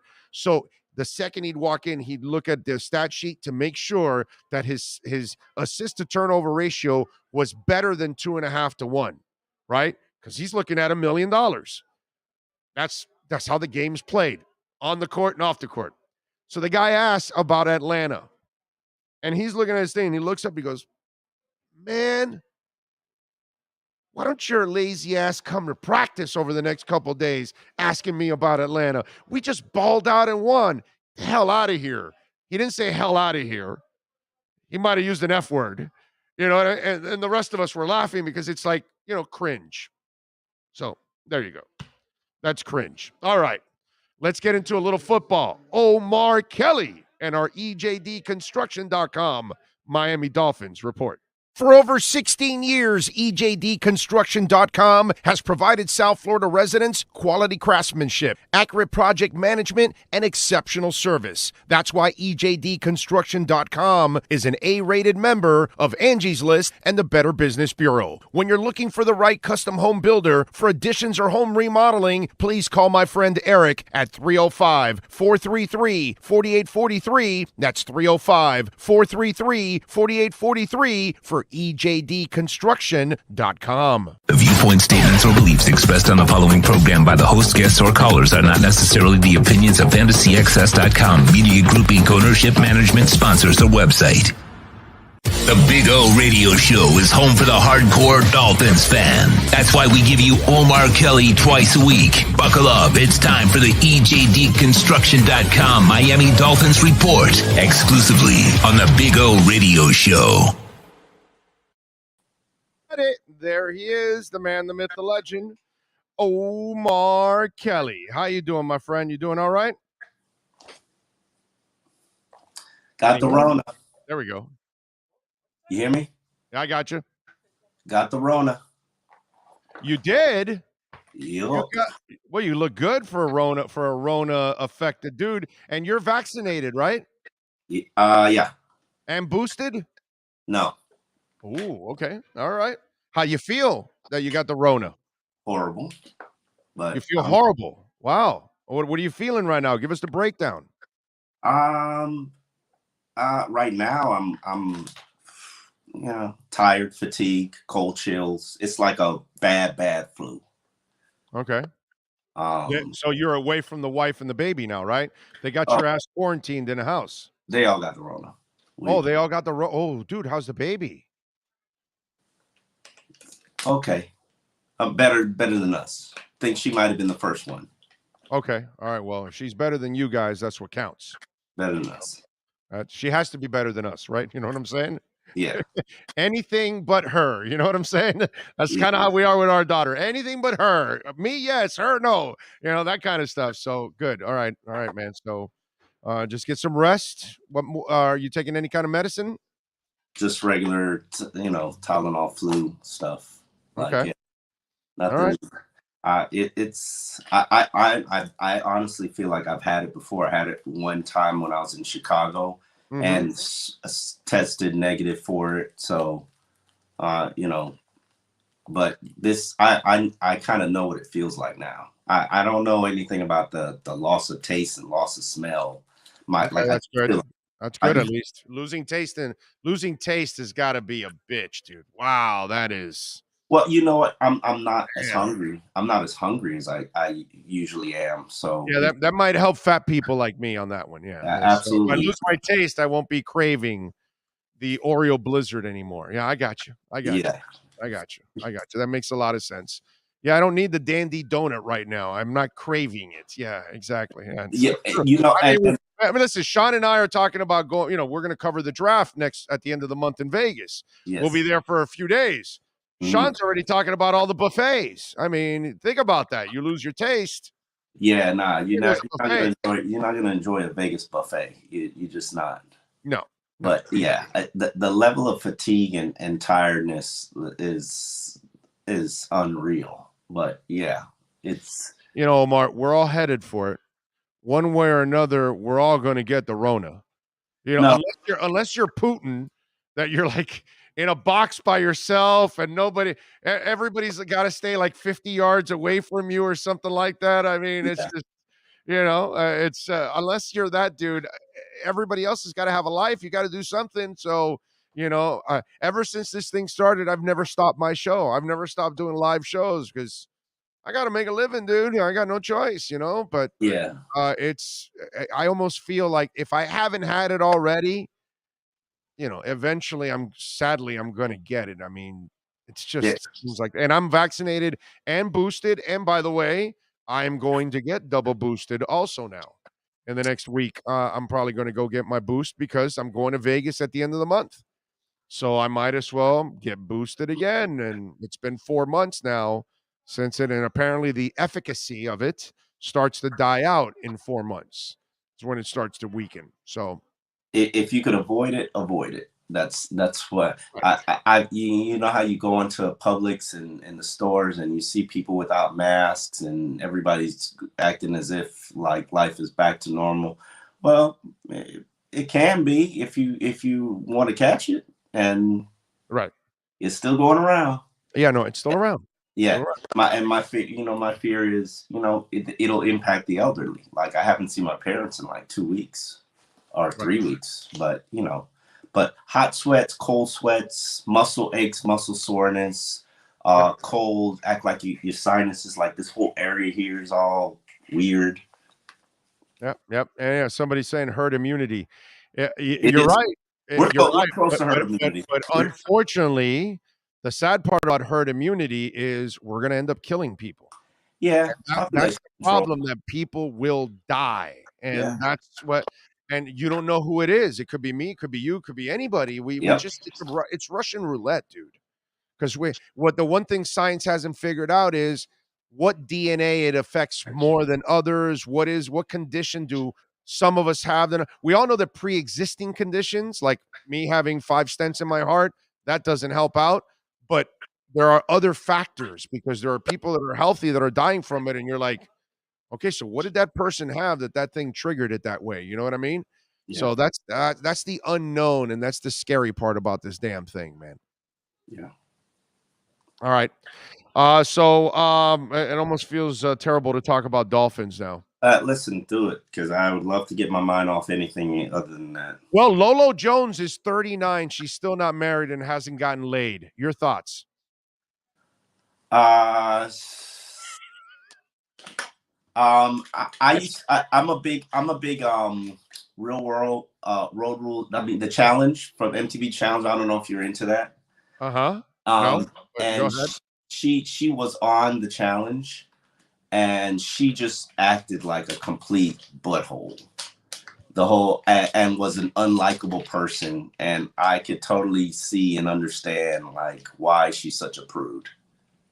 Well, she says she's saving it for her husband, All whoever right, that cool. may be. But she's 39, bro. Yeah. Like at 39, you don't get the pipes working.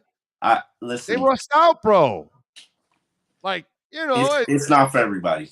Yeah, I got to tell you. See, there you go. See, that's a segue of all segues. It's not for everybody. All right. I don't even know how Lolo Jones became like a reference point right now. Like, She It's just a story I saw while I was preparing, and it caught my eye because she she was joking with her mom. She sent her mom I guess she was hanging out with a former player or something who had a Super Bowl ring, and so she put the ring on, and in the social media, she sent it to her mom and says, "Mom, it finally happened." And she was joking with her, on that because she's really not getting married. She doesn't have a husband, and so she's still unmarried. She's still a virgin, and she's 39. And so I'm just amazed I think what anybody would restrain all the way to 39 years old. That's all. I have a hard time not having sex within 39 hours, much less 39 oh, you years. got it like that. Okay, you go ahead with your bad self. Sorry, I like sex. But anyway, I'm just saying it's just one of those things Mm, that it's just like, wow, 39 years, man. That's impressive. All right, so now let me get on Dolphins since mhm. I broke the ice with something there. She hasn't broken her ice, but I did. There we go. All right, so do we have a deadline for an X deal by draft day? I think the regular season start is the deadline. I mean, Okay. train that I think we're looking at a situation where we're going to be doing what we did last year, where X isn't going to be practice. He's going to be a hold in. Is that going to happen on Tuesday or Monday? When's it Monday, right? I When's don't it think. start Monday? Because that's voluntary. Yeah, I don't think X participates in any of the voluntary. I don't think he has for the past couple of seasons. Okay, And so I ask you this because, my friend, who cares? Like, who cares? I didn't expect X to participate whether he got a new contract. He's with David. All cancer. these guys. All these guys have specialized trainers who get them ready for and get the why would X want to do busy work with the Dolphins? Like go weightlift with the Dolphins with a group of guys when No, I get all of that. Don't worry, you're going on other tangents that have nothing to do with it. I'm asking because uh this is what I'm thinking, and you tell me because I'm obviously could easily be wrong. Um, I'm thinking because a lot of people got paid already, Omar. He's watching a lot of people that weren't even on the team that got paid. hmm And so he's going to want his money, and he's still hmm not getting paid more than his teammate on the other side, right? So I kind of feel that you have a deadline to the draft to get this deal done because once the draft passes, and that's your window of possibly moving him, it starts to get ugly again, which it hasn't been ugly since. Like last year, it got ugly. It got ugly with X, with messages and all that out in public and all that, and about wanting his money and taking shots at Jones, like you're paying somebody else more than me, and all. None of that has happened. X has been super cool. Cantor normally doesn't do that anyways in public, anyways. So I'm just wondering, is the possibility that that kind of stuff could start rearing its ugly head after the draft because others have gotten paid and he hasn't. That's the only reason why I ask, my friend. Nah, I don't think so. I I think that X is trying to figure out a way to get paid, and that's always been his focus, as it should be his focus. This is business time. I know. He's a businessman. I get Uh, it. X is focused on all his other business ventures and entities and things of that nature, and he wants his deal and he wants his money. And the question is, will they come up and make the deal and money and the situation? It benefits the team. People don't understand that, but it benefits the team from a cap space situation to extend X, especially if you give him a good substantial signing bonus. But with that said, I think X is going to handle it like a professional. You know what the situation is, and for the last 2 years, they have been resistant to trade him for a first round pick. I don't think they're going to trade him for a first round pick, especially in this watered down weak draft. All right. So what's your gut tell you? Deal gets done by the draft, or this drags on into the offseason and deal gets done and all parties stay quiet. I think the Dolphins aren't going to come correct until they're pressured to. And that's just the history of who they are and how they operate. And I don't, I think we're probably looking at maybe. I wish this wouldn't be the case, but sit out the first couple of weeks of training camp till they figure it out, and then they eventually figure it out. I'm not worried about it. No matter what, I'm worried about it. Well, you don't have to worry about it, but Chris Greer has to worry about it because that would be a problem. He doesn't seem too worried about it. He says he's had multiple sit downs. He says he's confident. I don't know if you've got the lines from his latest press conference, but he's like, we're still working on it. We're still working on it. And I've always said, X is not a difficult man to understand. Give him the guaranteed money that you gave Teron Armstead, and give him the signing bonus that you gave Tyreek Hill. I promise you, deal gets done. Promise it to you. And it's not hard. It's not hard to do. And you give him. You don't have to give him 25. Give him 20 million signing bonus. That allows you to distance, to space out the cap space and trim his cap number from 12 to basically 6 for this year. Just you got to take care of your own. And if you expect him to be a leader, and that's one thing that he really needs to step up and be. If you expect him to be a leader, reward him. That's not really. He's a play leader. He's a guy that leads by example of playing. He doesn't seem to me like a rah-rah. No, he doesn't have to go talk to a guy in a locker room and pump him up. Go lift another guy. No, but you gotta buy in. You gotta buy in, and there's only one way to make X buy in. What? No, I listen. As much as I've had my issues with all of this, he's never been an anti-establishment guy. When he's on the field, he plays the game. He's not a guy that slacks off. He's not a guy that I'm not talking about that. He's going to show up and do his job. Yeah. Right. He does his job. I give him credit there. He's not the guy that's going to take your money and then be a dick about it. You know what I mean? He'll play the game the way it's supposed to be played, and I give him credit for that. But if you're Chris Greer and you're talking about a holdout, Omar, that's something. It's not a holdout. It's a hold in. Or hold in, whatever. That's something that Greer has to be concerned about because he has to know how far he's willing to go, and that's he's got him under contract. So I know, but if the guy's holding in or whatever, it still creates a problem for Chris Greer. So and the part that you and I don't know is how far is Greer really willing to go, and what is his ultimate motivation? Is it that he just wants X around for another year and then get rid of him, or does he want to get rid of him now, or does he really want him for the next? You know what's interesting? I don't know. Over the years, I've really gained an understanding of Chris Greer. When he is his draft pick and X is his second draft pick he ever made, Chris Greer has a real attachment to it, and he probably wants to ensure that X finishes his career here. There is a real attachment to it, just like there was an attachment to Laramie Tunsil.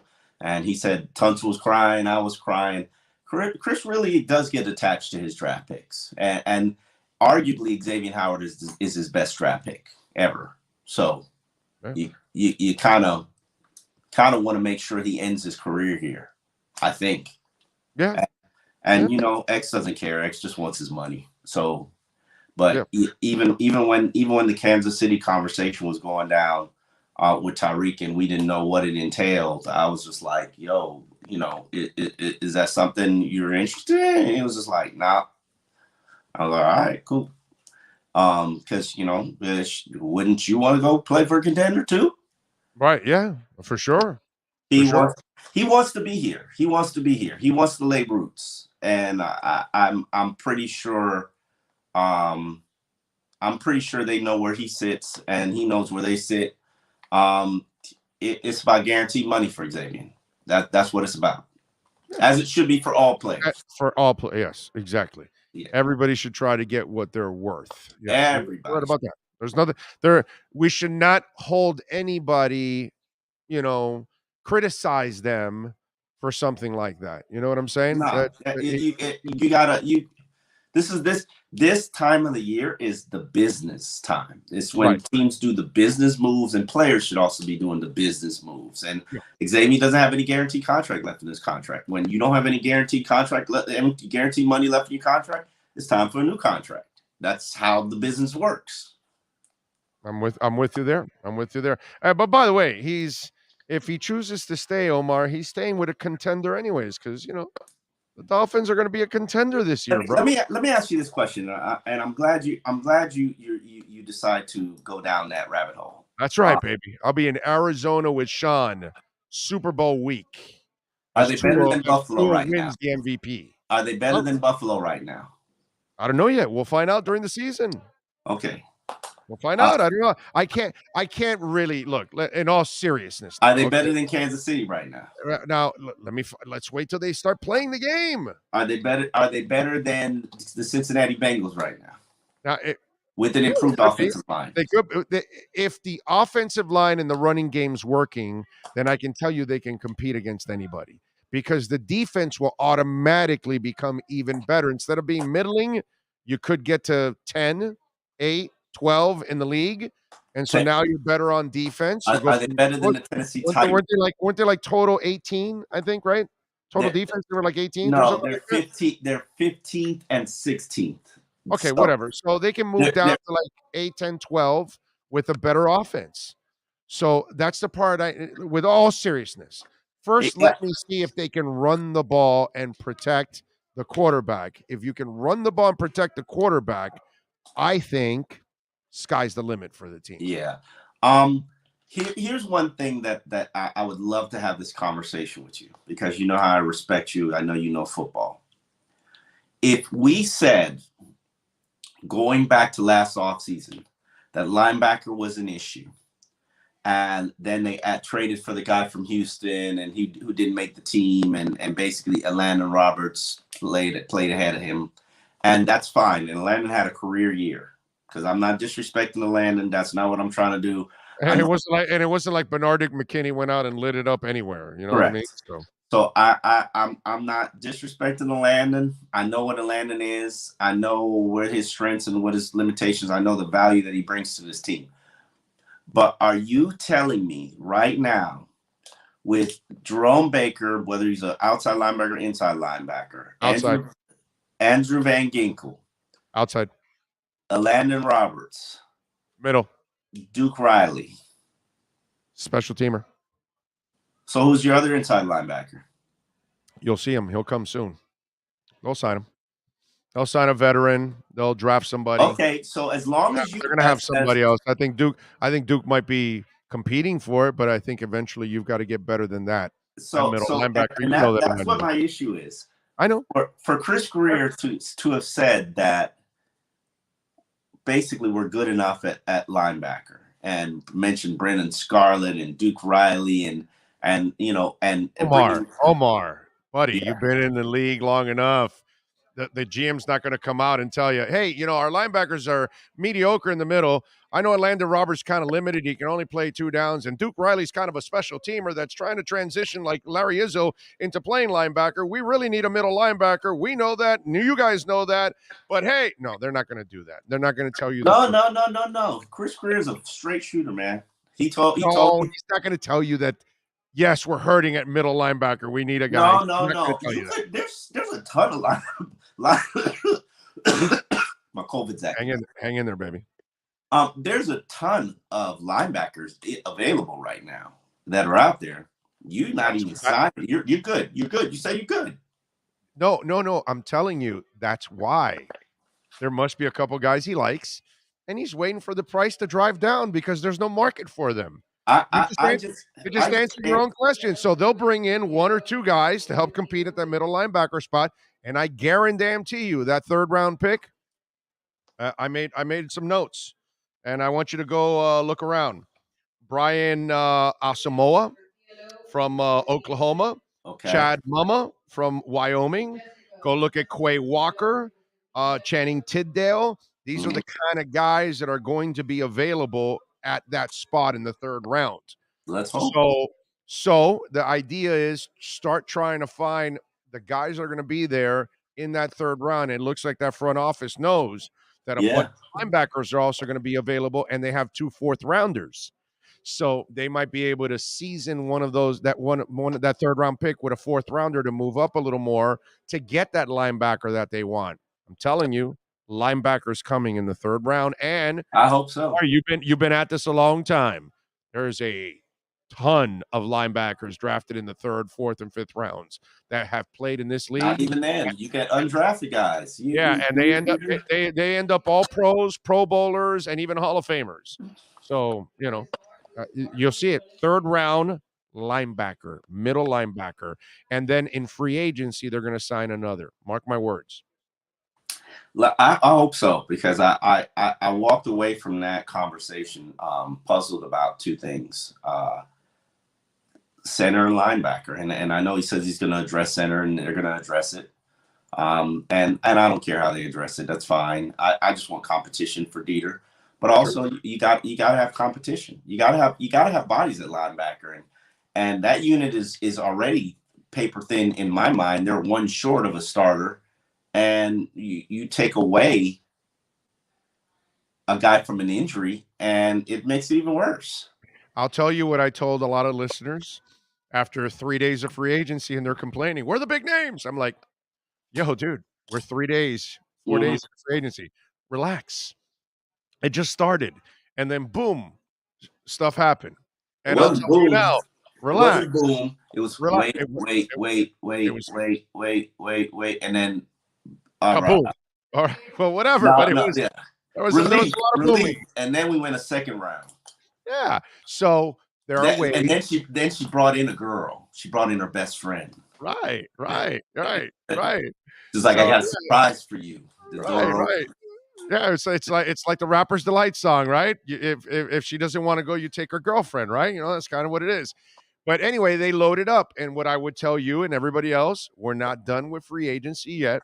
You answered your own question. There's a lot of linebackers left. Man. I'm telling you, there are a lot of linebackers in this draft that they can go for in that 3rd round. Like, you telling me you don't add Quan Alexander to this team and they don't get better? Like, sorry, say that again? I said, you telling me you don't add Quan Alexander to this team and they don't get better? Like, what are we waiting for? What are we doing? I don't know. I mean, price go down? That's it. Maybe that's what it is. Maybe they're asking a little too much. I mean, Bobby Wagner got Bobby Wagner. At 31, dude. Holy crap. And a lot. Not only that, not only 31, but a ton of miles, Omar.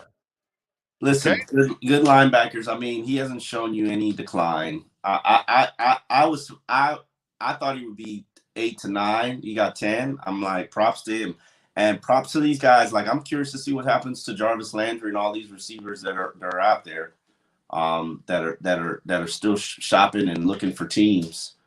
There's a lot of talent that's still available. Honey Badger. The prices aren't going to go up; they're going to go down because some guys just know what their price is, and some guys, like, I don't think Honey Badger's accepting anything less than $7 million a year, and.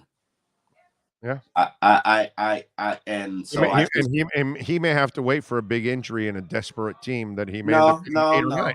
There are a lot of guys, and people don't notice, where veterans, these guys, these teams, they've got understandings with these veterans, and sometimes they don't want to sign them until after the OTA period, because they're like, I'm not gonna participate in all that crap. Yeah, like I remember. And I hate to talk his business, but Brent Grimes, the end of the career in Tampa, Brent only showed up for basically showed up for the day 1 of the voluntary sessions where the media was attending, and then went back home to Miami when he was in Tampa. Like, it's like, okay, I'm here. All right, I'm out. Because Brent knew how to get his body ready. Brent didn't need to be babysit.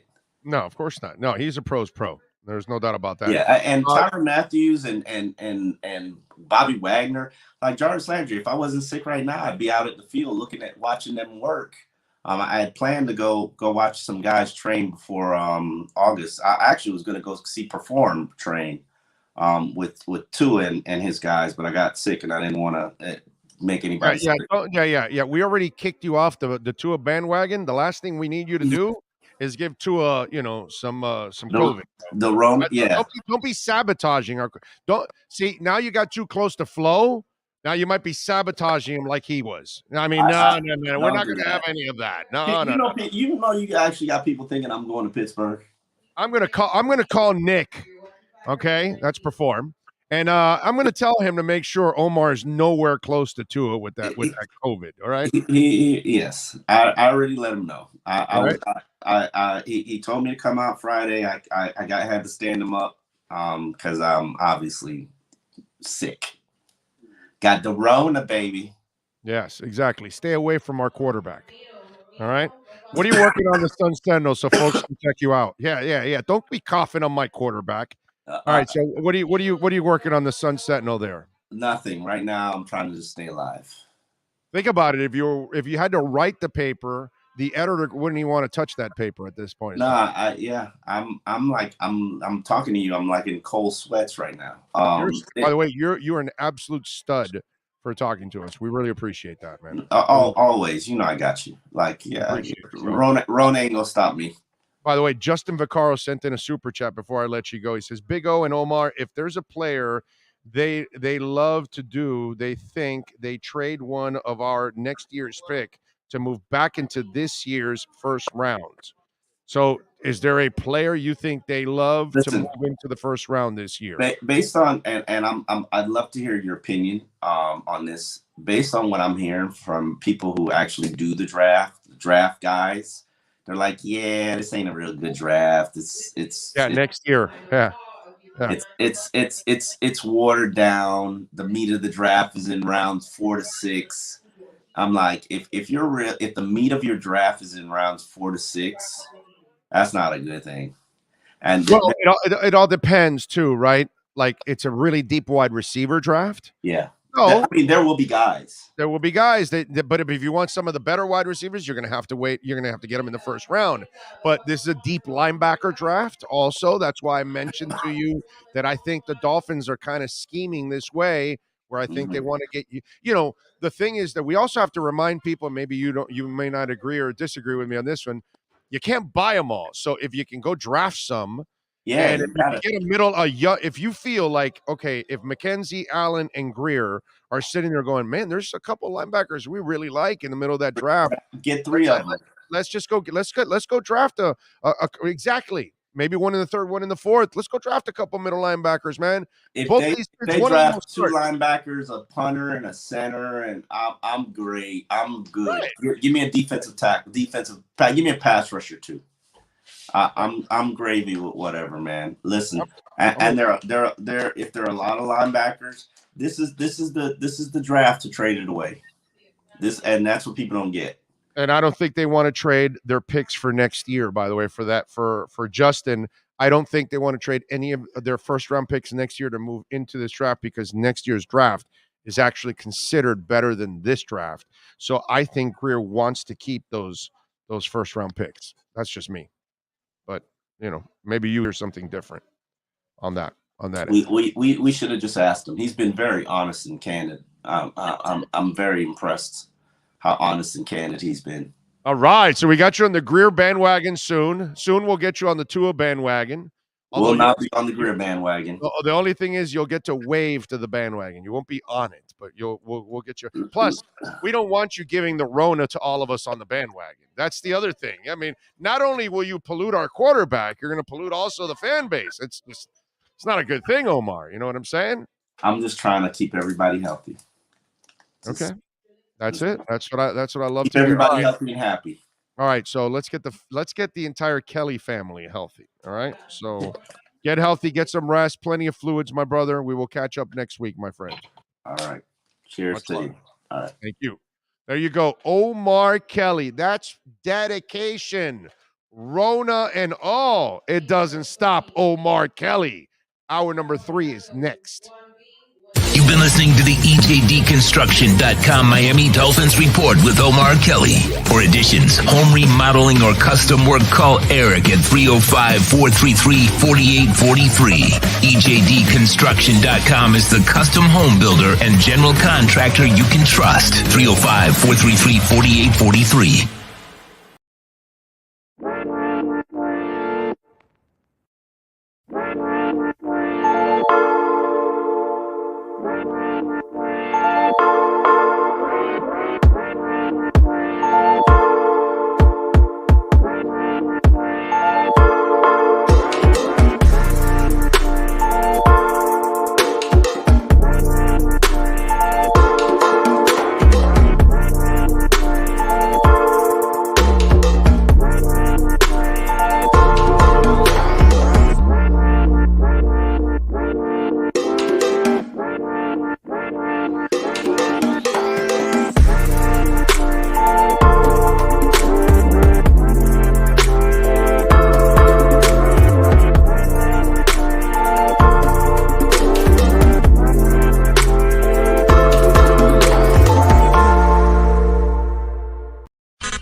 When you're ready to purchase a new home loan or refinance the one you have, American Dream Lending will make sure your loan experience is easy with fast approvals and quick closings. With many loan programs and competitive rates, now is the time to turn your dreams into reality. Ask about special financing for veterans. They never charge an application fee, and you will work directly with one of their experienced loan professionals. Stop dreaming and contact American Dream Lending today. 786-802-1727 or online at adreamlending.com.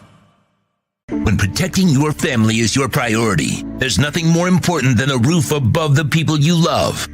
Call Tommy B. Butts Jr. Enterprises.com, 954-735-9826 or 954-394-1411, and ask to speak to Tommy, the owner. They specialize in all kinds of roofs, led by their highly crafted, skilled, and professional roof mechanics. All of their previous customers have an opportunity to enter their bi-weekly drawings to receive free an exterior impact metal door. Please call for more details.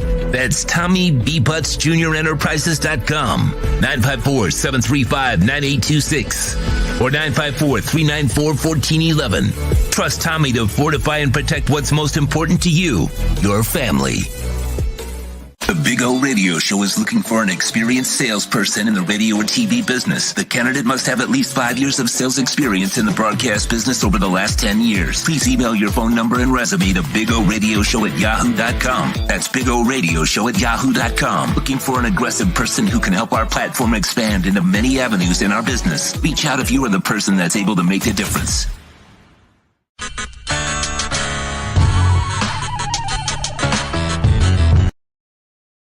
Why is it that you get locked out in the worst moments of your life? Where are my car keys? Man, I can't find my house keys. In those frustrating moments, you need a locksmith you can count on. A. Lenny Locksmiths in South Florida, from Miami to Port St. Lucie. In Central Florida, A. Lenny locks it down in Orlando and Tampa Bay. Lockouts or lock changes for home or business, car key replacements, and programming all model cars. 24-hour service. Call them at 855-869-5625. Go to the website at alennylocksmith.com. Welton Rayom has more than 62 years of litigation experience handling insurance disputes. They're committed to resolving even the toughest insurance claims quickly. Call them for a free consultation. 954-966-4646. At Welton Rayom, they don't get paid unless you win. Property damage claims to your home, business, or condo as a result of a hurricane, Welton Rayom can help. Water, mold, fire, smoke damage, Welton Rayom can help. Call 954-966-4646. The viewpoint statements or beliefs expressed on the following program by the host, guests, or callers are not necessarily the opinions of FantasyXS.com, Media Group Inc. ownership, management, sponsors, or website. The Big O Radio Show is brought to you by Caneswear. Go to Caneswear.com, where all orders over $99 get free shipping. Sloman's Total Home Security. Protect your home with the best in the business. 1-800-ALARM-ME for the company serving America for nearly 100 years. 1-800-ALARM-ME. Tommy B. Butts Junior Enterprises.com. Licensed roofing contractor. 100% financing is available. Go to Tommy B. Butts Junior Enterprises.com. The Big O Radio Show originates from the OK Coin Studios. OK Coin is one of the largest fiat to crypto trading platforms in the world. Founded in 2013, OK Coin offers advanced features for crypto beginners and high-volume traders alike, enabling users in 184 countries worldwide. The Big O Radio Show is mastered by executive producer Sean Stanley from the OK Coin Studios. When it comes to South Florida sports teams, very few in the media have witnessed, lived, and covered it like the Big O. Let's start the program dedicated to your favorite South Florida teams with a passion that's unmatched. The Big O Radio Show is on. Here's the Big O. Ready to rock. We are ready to roll. Hope you all are doing well out there. Hour number 3 of the program. We're going to talk a little football now. I got a bunch of things that I want to get to. Remember, for those of you out there, when we talk about Tommy B. Butts Jr. Enterprises, obviously roofing expert. He specializes in all kinds of roofs. Been at it for over 25 years. AAA rating from the Better Business Bureau. And we've been telling you about Tommy for a while now here on the show.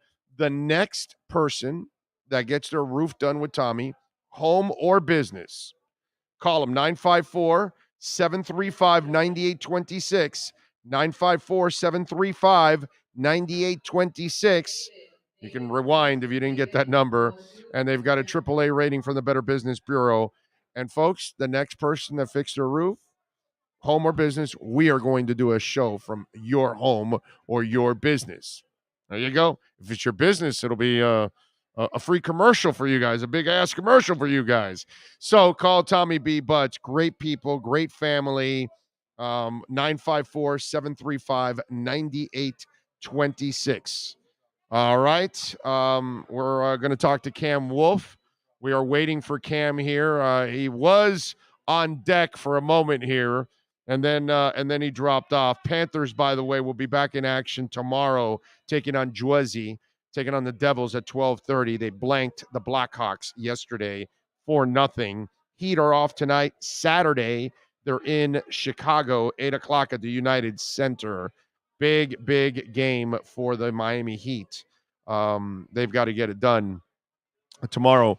It's not like a must win. Oh my God, the season's over, all that. But if you have get over the hurdle of that funk, so make sure you get it done. All right, let's talk a little football with my man Cameron Wolf, baby, and our KSDTCPA Miami Dolphins report. We unleash the Wolf Pack as we get the latest in the NFL and the Miami Dolphins with our KSDT CPA Pro Football Report with NFL Network insider Cameron Wolf. KSDT is one of South Florida's largest and one of the country's fastest growing accounting firms. KSDT CPA is a full-service firm that also excels in crypto. Visit them at ksdtcpa.com or call 305-670-3370. Here's NFL insider Cameron Wolf. All right, we are in. I don't know if do we have Cam or not. I think he's popping in, popping out. There we go. All right, here we go. Cam is ready to go. Let's see if we got him. How you doing, man? You doing all right? Yep. Can you hear me? Can you see me? Yes. Now we hear you. Yes. All right. So you were in the golf course. Where the hell are you at now? Okay. You were right outside of FIU. Got to do a. Can you hear me? Yeah, I hear you. It's kind of breaking up there. Say it again. You're at FIU? Okay. I'm outside of FIU. I got to speak again here. So yeah. Cam, the connection's not good. Let's do this. We'll reschedule. I'll probably do something tomorrow morning. We'll do something tomorrow morning because the video quality is not good, my brother. Let's disconnect here with Cam. We'll catch up with him tomorrow because that one is not good. It's just video has to have a strong connection. Unfortunately, that one does not. So we'll catch up with Cam down the line here because it's just one of those where it's not working. But we appreciate it. All right. Speaking of all kinds of things, tomorrow, by the way, tomorrow morning, I'll do a show. We'll have Cam and we'll have Joe Shad on. So we'll catch up a little bit with those guys and we'll talk a little Dolphins. So expect a little bit of a Saturday show also on the program. Wasn't counting on it, but things happen. So we'll do that and we'll have some fun with them on Saturday and we'll catch up. What else did I wanted to talk about here on the show? I know I told you something before that we were going to talk about. What was it there? Huh? What was that? Oh, yes. By the way, before I get to another sports story, just in case, I wanted to run something by you because we had Alex Chiswick on, the head of listings for OKCoin, and they added a new coin, and it's called Secret Network. And I put a little money into it. I got it at 534. Was it yesterday, the day before, whatever? It's at 556 right now. It went up a little bit. By the way, this coin was up at 10 or 12 bucks or something like that. So it was more than double already as it is. Very interesting here on our OKCoin Crypto Corner. Secret Network. Just to kind of give you guys real quick heads up here. You can find it on OKCoin. I purchased a little bit because I went and studied it up yesterday quite a bit, and I find it very interesting. It's on the Ethereum network, and what it is, the secret network is on the blockchain. Everything is public, so you can see a transaction and the numbers and the names and all that. It's all public. Like you can find, like people can find Mark Cuban's account and see his NFTs, and they see exactly what NFTs he owns and all that kind of stuff. And that's why the blockchain, it's the problem with Elizabeth Warren and some of these other people that don't know anything about this. They don't realize that you really can't hide things like they think you can. It's very easy to actually get caught on the blockchain if you're doing illegal activity, because there's a digital imprint of everything that you're doing. And it's hard to, you can't erase it because it's on the blockchain.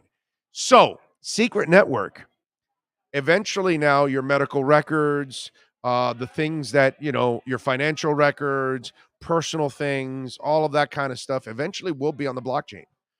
Well, the Secret Network has created a program where they are going to be able to hide that information. So your medical information will not become public. That kind of any kind of information. Even if you, let's say you want to pay somebody to represent your product, but you don't want anybody to know how much you paid them, that athlete, that entertainer, you can then send it through the Secret Network, and you're going to be able to then hide the amount that you're going to pay them so you don't have to answer to anybody, all of that stuff. Because then people, wow, you paid this guy $10 million to represent your product, and that you don't have to answer that now. You know what I'm saying? Maybe you have a divorce and you have a settlement. Well, now the settlement can be now like a lot of settlements are, secret, that kind of stuff. So they're the first company to do this. And I want you to look it up. Okay. I didn't put a ton of money in it or anything. I don't have a ton of money anyways, but I put in a little bit just for the hell of it. And I think this thing has a crap ton potential. I can see why Alex Chiswick chose that coin and put it on OKCoin. Like, I was a big Cadena guy before he put it, and I was telling him about Cadena for a couple months. Like, yo, man, Cadena, I've been telling him about Theta. Come on, man. And Theta's in an amazing dip right now to take advantage. We want to put this show on Theta. So the Secret Network, I am really impressed with what they're doing. You may want to look at it. Okay? All right? Are we going to talk about WWE? Are you doing it tonight or tomorrow? When is it? Tonight at 10:05, as soon as SmackDown goes off the air. They do have the Hall of Fame coming on the Peacock Network, so we'll be talking about that as well. The Hall of Fame will be The Undertaker, Vader, and the Steiner brothers being inducted. Got it. There you go. So, yes, you will get your wrestling talk today on the channel. Yes, you will. Mob Rule says this is why the crooked politicians oppose crypto. They cannot hide their bribes. Exactly. Yes, sir. Yes, sir. And plus, most of them also have no idea what crypto is all about and how it's going to better their lives and all that kind of stuff. So that's all. That's all good. They listed it on Coinbase. Really? Wow. I may want to buy a little more because when it goes on Coinbase, it explodes. That's interesting. Let me look. Let me look at Coinbase.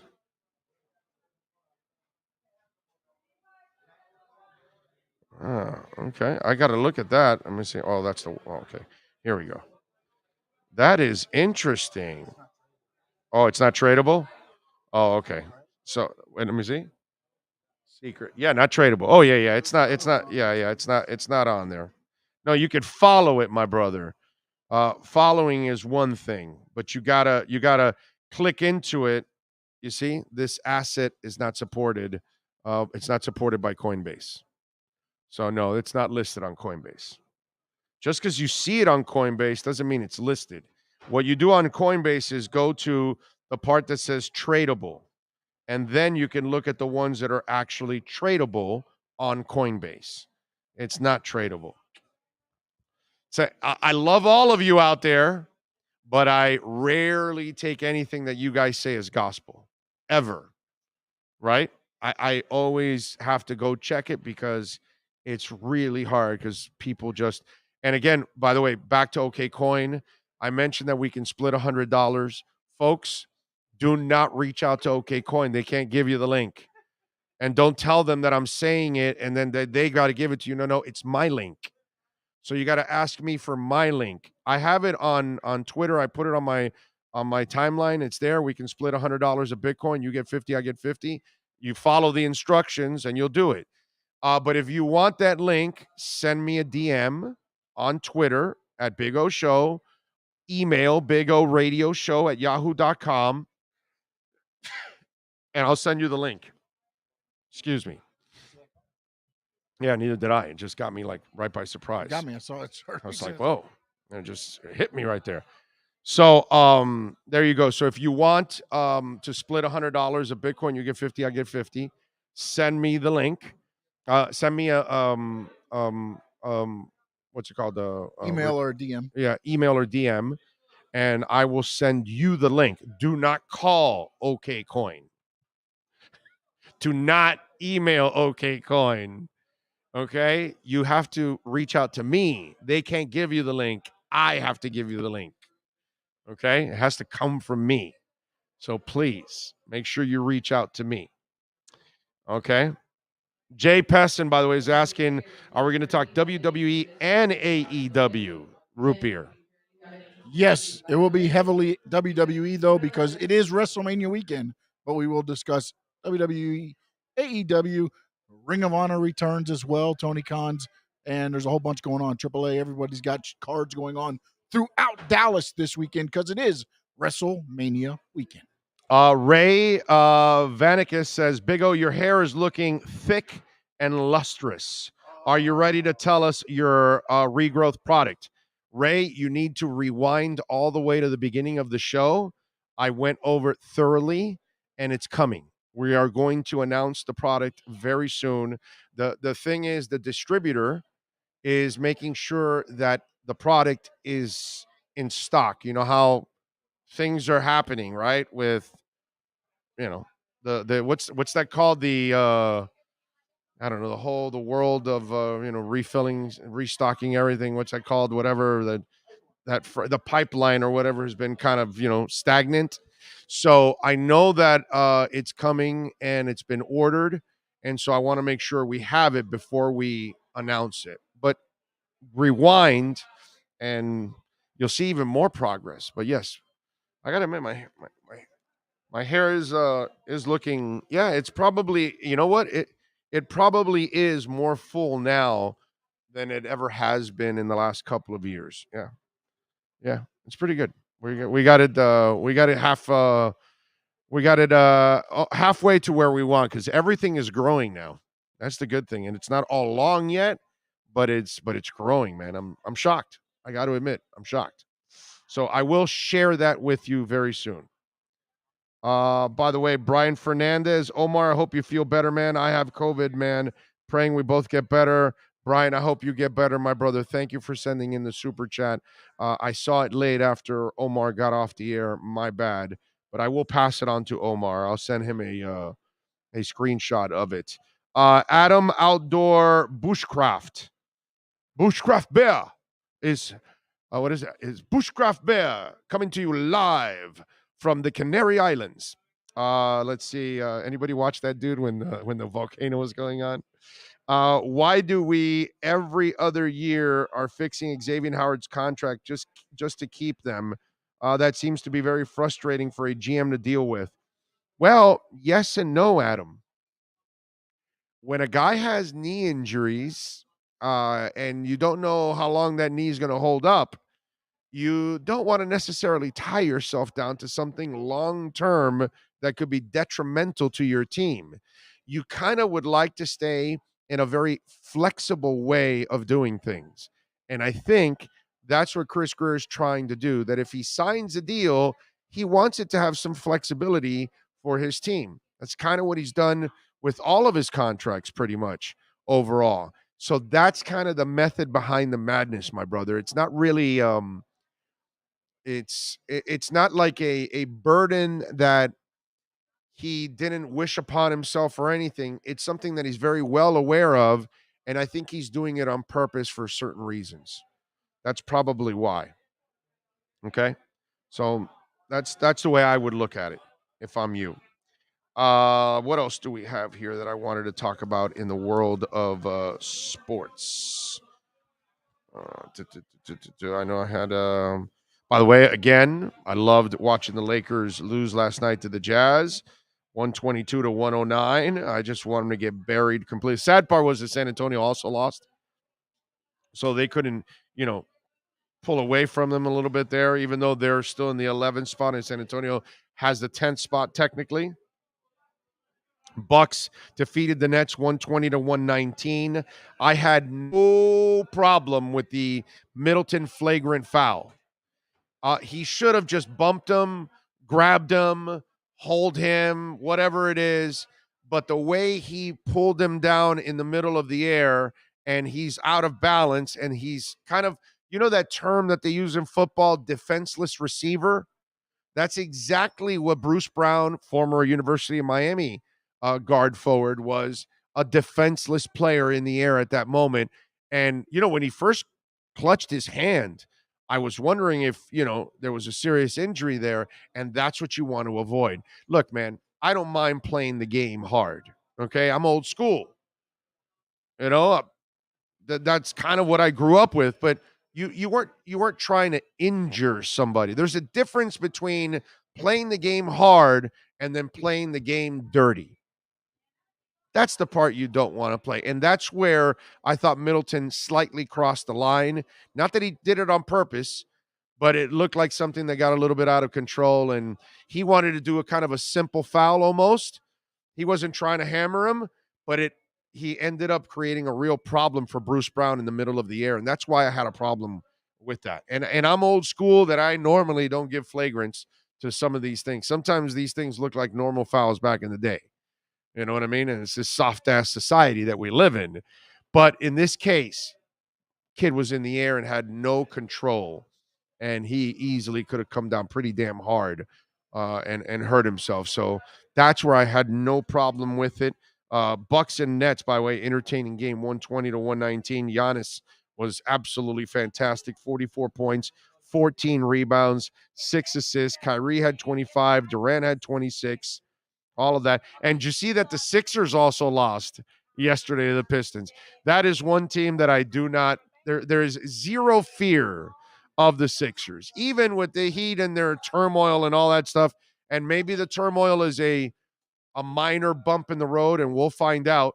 And tomorrow night will be another nice test for Miami playing Chicago on the road. And the Bulls, by the way, they're, pretty decent team at home also. So let's hope that the boys can get it done. They're 26-10 at home. The Bulls. Miami, by the way, is 22-16 on the road. So they're decent on the road, not great on the road. Got to get it done tomorrow. Kind of just send the right message overall. What else do we have here going on in the world of sports? Inter Miami playing the Dynamo tomorrow night at 8 o'clock at Drive Pink Stadium. Inter, by the way, is 14th in the conference with 1 point. Houston is 10th with 5 points. They're 1 point out of the playoffs, where Inter's 5 points out of the playoffs. Robinson, so disappointing. It's not even funny. It's just a team that really it's frustrating, man. It's right, and I know Jorge Mas wants to win badly. I think nobody wants to really represent Miami better than Jorge Mas. I know obviously all the other owners in town want to do a great job too, but George being from here, I know, working with him and seeing him, he's so focused and desperate to win and dedicated to win and all that, and nothing has gone well for them, man. It's been really rough to see. I feel bad for them. I really do, because I know they work hard as hell behind the scenes. It's just been a really tough run because of a lot of bad decisions that they've made, and now it's lingered. I just hope they allow Chris Henderson to do the job of building that team up. That's definitely what they need. All right, what else do we have here that I wanted to talk about on the show? Oh, Lamar Jackson. This has become a very interesting story, right? Because Lamar Jackson, you got the tweets there. Can you no? Uh-oh, what happened? Uh-oh. All right, we'll find out later, I guess. What happened?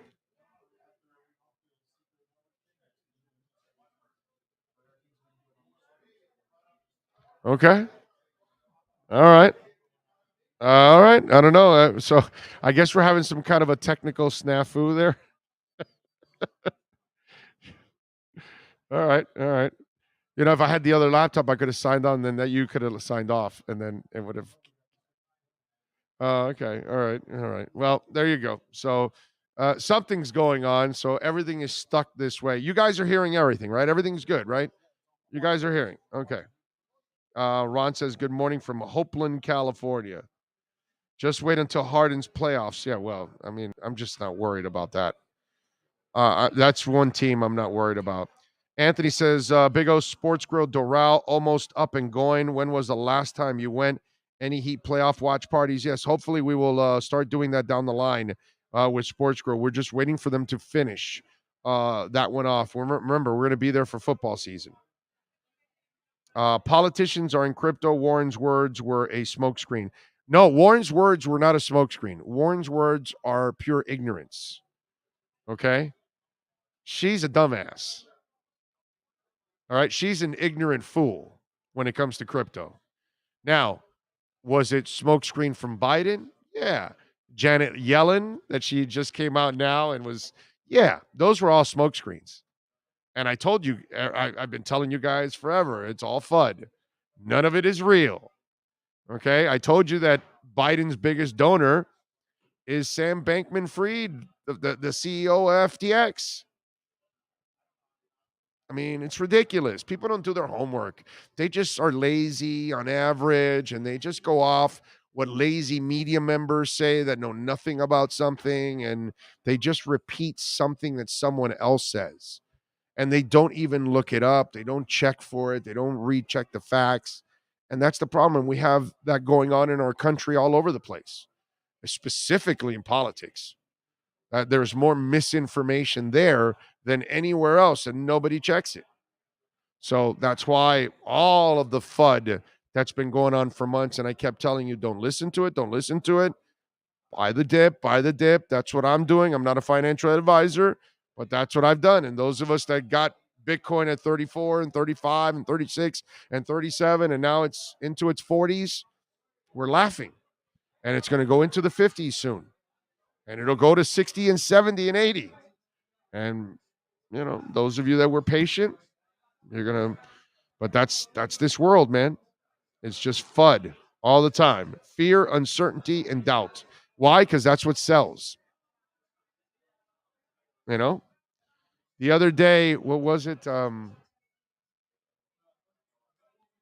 I watch George on Cryptos Are Us, and he does a really good job. And he showed this graph. Here it is. Perfect. Forbes, right? And I can't send this to Sean so he can put it up. But it says, okay, this is Forbes now. Listen to this, March 10th, just a couple weeks ago, interest in NFTs and the metaverse is falling fast. You're listening to that, Sean? Okay, March 10th. Interest in NFTs and the metaverse. This is Forbes. Forbes. Pretty highly respected publication. March 10th. Pay attention. Interest in NFTs and the metaverse is falling fast. 8 days later, March 18th. The metaverse is growing up, getting serious, going beyond. 8 days later. From falling fast, and then it says on March 23rd, how to buy land and real estate in the metaverse.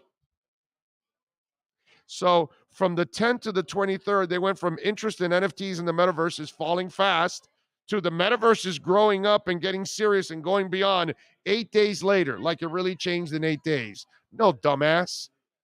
This was going on for months. Because I've been telling you about Star Atlas for months. I've been telling you about the metaverse for months, that it's going to explode. And this is Forbes. Because you have a writer in Forbes that has no concept of crypto, doesn't know about NFTs, doesn't know anything about the secret network or Polygon or what does Cardano do or what is Bitcoin. That's the problem. And that's Forbes, dude. Forbes. Writing stupid ass shit that they don't know. And then you read it and then you have to believe it. And this is why, what do I always say? I say 3 words all the time. Do your homework. Because all it is misinformation out there. Oh, Biden's going. How many of you throughout the chat board for months, Biden and everything going after crypto? And I'm laughing. I'm telling you, no, it's not. Why? Because I know. I follow it. You don't. And then you talk out of your ass and you have no idea about crypto. But it's all right. Damn, it dipped to 45 last night. Should have bought it. If you don't have any, I'm saying, if you've never gotten in it, that would have been a nice way. Because it'll be a 90 by the end of the year. And if you bought it at 45, you doubled your money. You put 500, you're gonna have $1,000. So I don't know how many investments you're gonna do that are gonna pay you double. But it'll be at 90 by the end of the year, I think. Randy Freeman says, I'm worried about Gesicki's fit in our new offense and having so many other weapons. Would you trade for a middle linebacker or early pick? Randy, it's a phenomenal question that not one of us can ever answer. And anybody that tells you that they can answer it, they're full of crap and they're guessing like any of us would. I don't know if they're going to use him like a big receiver. That's why I say you trade Parker and you can use Gesicki in Parker's role, basically. That kind of stuff. But that's a great question, my man. And I don't know if they tagged him just to hold on to him to then trade him maybe in the draft to get a second rounder back that you don't have. I'm not sure. Randy, it's a phenomenal question that I don't think any of us have because we have no track record of Mike McDaniel as the coach. We don't know how he would run his own team, his own offense. We know what his habits are, how much he wants to use the tight end. How does he use the tight end? What he requires from the tight end? We know what San Francisco requires. That doesn't mean Mike McDaniel's going to require the same thing. So, Randy, that is a phenomenal question, my man. And it's one that no one in the Dolphin Nation can truly answer. We can all guess, but we can't answer it. Indianapolis hears you loud and clear, Big O. Thank you. Thank you. Thank you. Big O, who's the biggest smoke show? Well, my book, it's my wife. But if we're not talking about my wife, then we'll go Halle Berry. That is the smoke shows of all smoke shows of all smoke shows. I can go also Salma Hayek. Ooh, that woman is special, man. Special. That is, when you look that good all the way, like those women just look phenomenal decade after decade. But I'm gonna lean to Halle Berry. What are my thoughts on V-Chain, dude? Mr. B, I'm not sure if you're a new listener, but I've been super high on V-Chain for a long, long time. I got a ginormous bag of V-Chain. Love V-Chain. What else? I'm sorry, I'm all for crypto. What if you're up rich man that's buying a make-believe yacht? I'm sorry, you deserve to be poor. Huh? Okay. Ron says, I got your OK Coin link and got Bitcoin at 38. LOL. Yeah. You got it a little while back, but getting at 38, nice. Nice. Good job by you, dude. Big O, bro. I love watching your rants. It's colossal. Thank you, Willie. I appreciate you. Buccaneers just signed Julian Edelman. For what? A water boy? That's what, an April Fool's thing? I mean, you got to do better than Julian Edelman, bro. Sell me something else, dude. Like something that's a little bit more realistic. Somebody even tried to put Kaepernick up. Oh, God, yeah. That Kaepernick ship Patriots, sailed too. years ago, but that guy doesn't want anything to do with the NFL. He never wanted to be a quarterback. If he wanted to be a quarterback, he would have done what Warren Moon did. Go to the CFL, prove everybody wrong, and he would have been right back. Joe Theismann did it. Jeff Garcia did it. Cam Wake did it. But I guess he's better than, Warren Moon. That's like I've said before, that's all this millennial and Generation Z crap. Old school people, now we find a way to get it done. Kaepernick wants to be a martyr. He wants to be a poster child. That's what he wants. He never really wanted. Deep down inside, he knew he wasn't a real franchise quarterback. He got on a little roll, went on a ride with a great team, but that's about it. And he knew that. Deep down inside, he knew he wasn't Warren Moon. He wasn't Joe Theismann. He wasn't even Jeff Garcia. Deep down inside, he knew it. He got his Nike money. He's good. Big O, are we going to have a shared backfield? Oh, no, it'll be a rotation. Yeah. There's no doubt about that, my friends. Lamar Jackson. So Lamar Jackson and the Ravens have not been able to reach a deal on a new contract. And yesterday I was going to talk about this Lamar Jackson mess, and I kind of left it on the table. And, there's Lamar Jackson. Look, we all know he's a phenomenal young man. I mean, he is a great kid. Everybody knows that. And if you watch this show long enough, you know that I'm really not necessarily a big Lamar Jackson believer as a passer.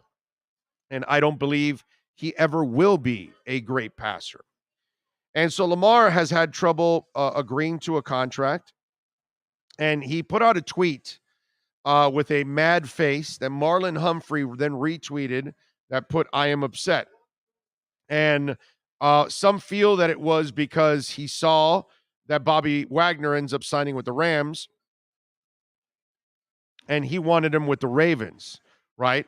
It's not really about his contract. And yet he needs a new contract. But he negotiates his own contract, him and his mom. He doesn't even have an agent.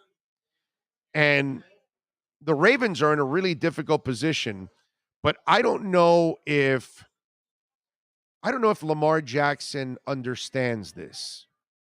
Okay. And maybe a lot of you don't understand it.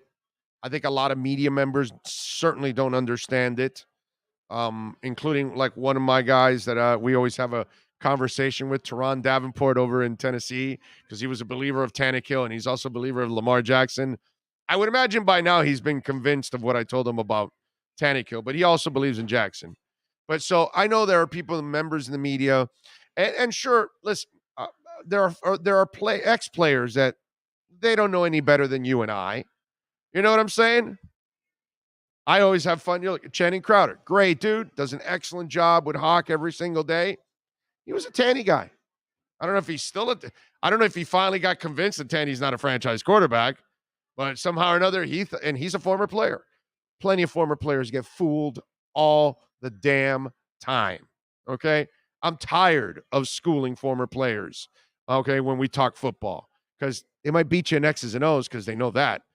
But they don't know any better than you do if somebody can play or not. Because deep down inside, you got to measure this.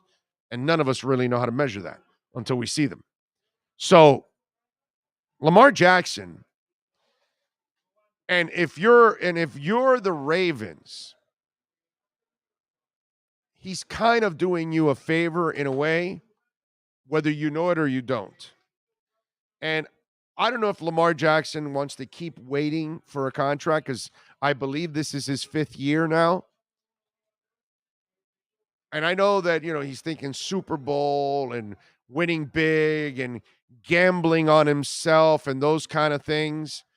I think it's a major mistake. If I'm Lamar Jackson, I would sit down with the Ravens. I would find some kind of a half-ass agent to help me. If you don't want a full-out agency, get a lawyer at least, agree to a deal, and get some guarantees on your side of the table. Lamar Jackson will never be a great passer, never has been a great passer, never will be a great passer. He's a great athlete that can run like the wind, that can change gears and directions like I've never seen before. But as a passer, he lacks everything that you need. Anticipation, touch, accuracy. He doesn't have it. So if I'm him, problem is, I think Lamar has a way higher opinion of himself than what he really is. He should take the guarantee money as soon as possible, because eventually he will break down. They will break him in half. It's coming. It's already happening the last 2 years. The injuries are building up with all the hits. And since he can't learn to beat people from the pocket, he's got to keep beating people with his legs. And there's only one direction you end up: running and running and running. I don't care how fast you are. Even Lamar Jackson will get broken in half. They've broken down Cam Newton, who has a body of Adonis. They broke down RG3, who ran like lightning. They will break Lamar Jackson in half. The Ravens are getting a break, because if he puts this off, they will probably never get to the point of giving him a big-time deal, because he'll probably be too injured to have to give it to him. And here's the other thing that Lamar Jackson does not realize. There's barely a market for Lamar Jackson. Anybody ever thought of that? How many teams are going to change their entire offenses to run his offense?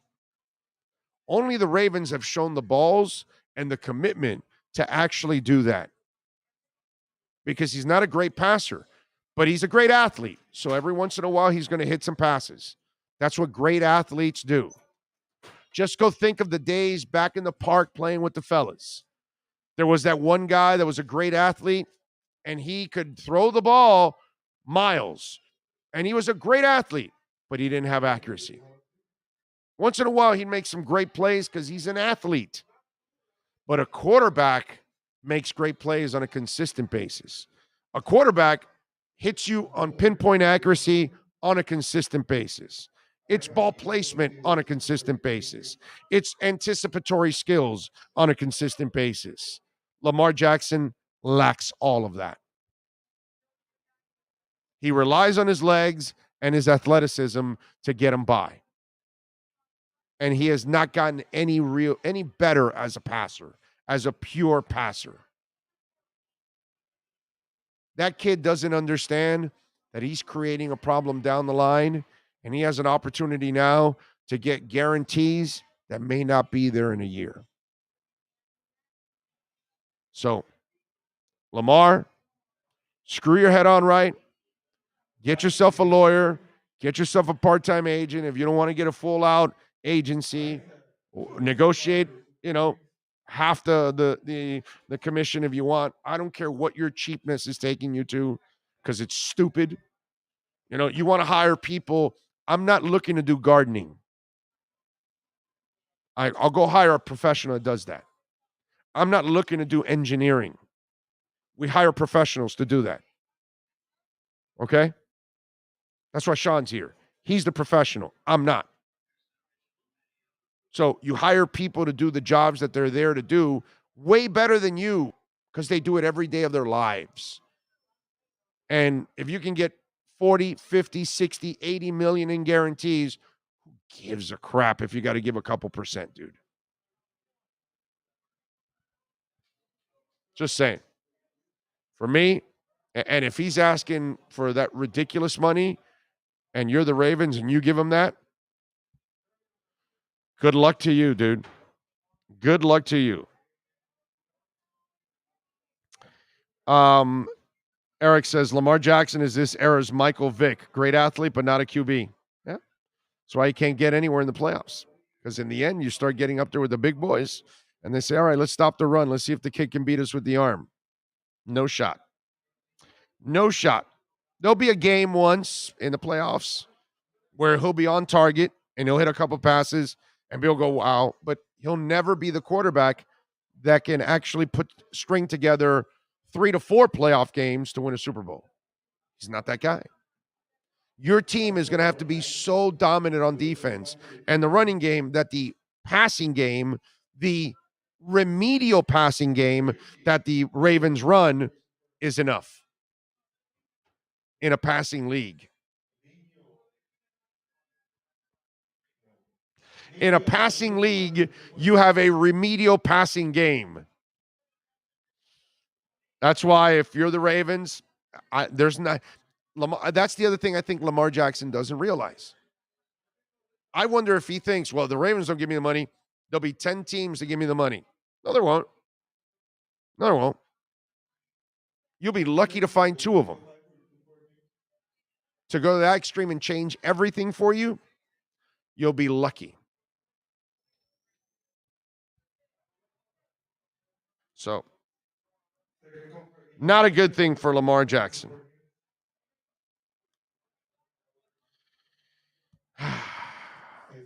What can I tell you? The Welton Rayon text line, 855-912-1056. That's 855-912-1056 if you want to get in on the Welt and Rayon text line. By the way, on the crypto side of the market, just to kind of give you guys a heads up right now, Bitcoin is at 46,300. So it's just a little under where it's been the last. I love this. I told you guys, let it find that little plateau there for a couple days, a week, maybe 2. Great. And then you start going back up again. So it's the best thing that can happen to crypto overall, not just Bitcoin, but crypto overall. Let's see what we got here on the Welt and Rayon text lines. 855-912-1056. Don Parlamento. Thank you, sir. Longtime listener. A Dream does home equity loans. Yes, they do. Yes, they do. Please call them. Okay? Do you need the number, my friend? Let me get you the number here. Where are we at? Make sure. Here we go. Eves, and let me give it to you here. Don, 305-992-5218. There you go. Okay. adreamlending.com. By the way, we do want to remind you, Sloman's Home Security, proud sponsor of our program, 1-800-ALARM-ME. If you want to get a free doorbell camera, you can do it right now. 1-800-ALARM-ME. We also have the link below here on the YouTube page. But if you call 1-800-ALARM-ME, please mention the Big O Radio Show. They can protect your home, your business, your family, your pets. Cameras inside, cameras outside. That doorbell camera, it is so awesome to control, so easy to control. The touchpad is also, they make it easy. Look, if a dummy like me can use it, none of you will struggle with it, I'm telling you. Okay? You will love it. So check it out. 1-800-ALARM-ME for the Sloman's Shield. Okay, what is, oh, that's actually a pretty cool dolphin skull. Thank you, sir. Let's see. She failed her husband during the entanglement, then disrespected him on national TV. My wife thought it was funny, having had alopecia since 2000. Wow. I feel for your wife, my brother. I know it's not easy. Tough woman. But then again, women are tougher than we are. I know most men won't want to admit that, but female species is pretty damn tough, man. To watch them do the things they do as mothers and as wives and professionals and all that, there are things that I just don't think men will do, bro. Let's see. Love listening to your show online, getting my South Florida team fix. Living in Texas now, away from my favorite team. Thanks, Big O. You got it, sir. Appreciate you. You bearish on the Marlins. Should we be hopeful without a center fielder? You know, I'm not hopeful that they're a playoff team, if that's what you're saying. I'm not even hopeful that they'll get to 500. They got to show it to me that they have enough offense. I'm not convinced they have enough offense. But, man, I'm with you. I love their pitching. Love their pitching. I wish they can get enough bats. They added a couple, but I don't know if they added enough. Brendan Knoxville says, I hope the Finns address two issues, center and linebacker, just a couple of veterans that can help teach our young guys. Borrow Wagner and linebacker will be great. Well, now we know Wagner's gone. Neither one is used to be better than what they are now, but they're better than than they were now. Need that middle linebacker thumper. I don't really care about which center they get. Treader would be fine, and even a cheaper vet. I truly believe the Finns are otherwise in great position to succeed. Great show. Never miss it. First time writing in. Thank you, Brent. Appreciate you out in Tennessee. I hope they fix your Vols, dude. It would be good for college football. You know what I mean? Would be really good. Yes. Hey, the U.S. will be in Group B in the World Cup. Okay, right with now, who? England is in it right now. They're still drawing, but they were the second team drawn, so it's England, U.S. It is, what is the other one? The group of death right now, they're saying might be Group F. Which is Brazil, Germany, and Spain right now. Okay, all right. It's pretty bad, yeah. And Group G is Brazil, Switzerland. So right now, look like that one might be a tough group there. All right. We'll update more as they get drawn. Let's go. Hey, can you let me know what the vitamin B you take code put in for delivery? Big O, man. That's it. Big O. Naturebee.com. Naturebee.com. Pure plant pollen. We take it every day from clean green New Zealand, baby. Naturebee.com. And you can get the 30, 60, 90-day supply, whatever, and get free shipping on it with my code Big O. Yes. I don't know enough about soccer, but Iran has just been drawn with the U.S. So it's England, Iran, and the USA in Group B. Salah is Egypt, not Iran, right? I believe, yes. Yeah, Salah's because Egypt. that was the point. That's the only guy I know. They're out too, right? That's the only guy Egypt's I fear. out, right? I think so. That would be the only guy I would fear. You know, you don't want to play that dude. Mohamed Salah is a badass. Let's see. Ron, Steve Young. No, Steve Young is a QB that ran. You get my drift? Lamar Jackson's an athlete playing quarterback. That's the difference. Steve Young's a quarterback that could actually run. Russell Wilson is a quarterback that can run. You get my drift? That's the difference between Steve Young, Russell Wilson. Give me another running type quarterback that is a real quarterback, also a real passer. Trying to think of another one of those guys. I know I'm missing somebody. Mahomes kind of can run. He's a pretty good athlete and a hell of a passer. Josh Allen. Not a great passer, but a solid passer because he's not as accurate as these other guys because he has his moments. You know what I mean? But he's way more of a quarterback. That's the difference. Lamar Jackson, Michael Vick, Ryan Tannehill. I don't ever view any of these guys like real franchise quarterbacks. I view them as athletes trying to adjust and play the quarterback position. So that's where you and I differ on that. I look at Steve Young as a real quarterback that has the athletic skills to run also. Randall Cunningham was an athlete trying to play quarterback. Kyler Murray's a passer. That's a good one. Kyler Murray's a real passer that can run like a water bug. Holy crap, you can't catch that kid. So, there you go. All right. Warren Moon, Randall Cunningham. No, Warren Moon was a real passer. Warren Moon was not a runner. Warren Moon was a pure passer. He's old school Marino passer. And what I mean by that is Tom Brady. He's Warren Moon, Tom Brady, Dan Marino. Those are old school passers that can't move. The Statue of Liberty moves slightly faster than all three of those guys. All three of those guys said, yeah, no, our feet aren't going to save us. We got to make it with our brains and our arm. So please never, ever, ever, ever, ever, ever, ever, ever put Randall Cunningham in the same sentence with Warren Moon. Please do not insult Warren Moon that way. Okay?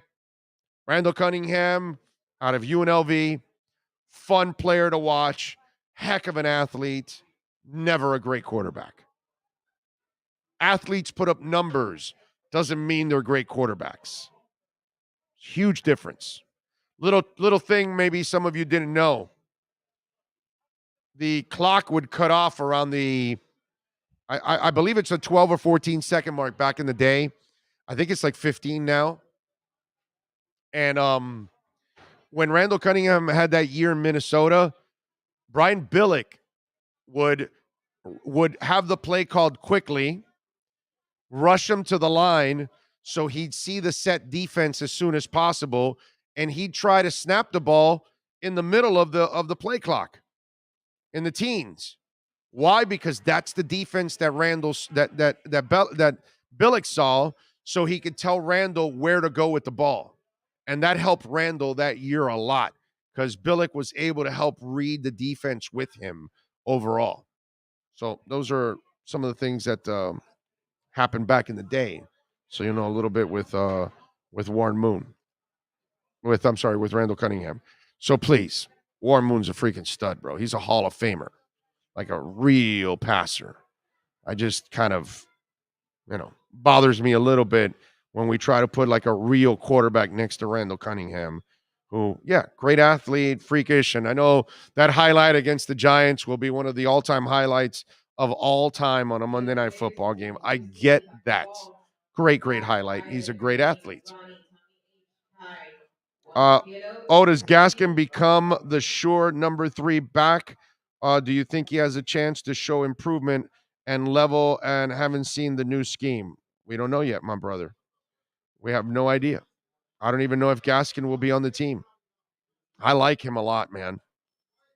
I like him. He's a good player. I thought you can, keep him on the roster. I thought he'd be a nice little 2, but this is a different offense now. So I don't know what they want to do.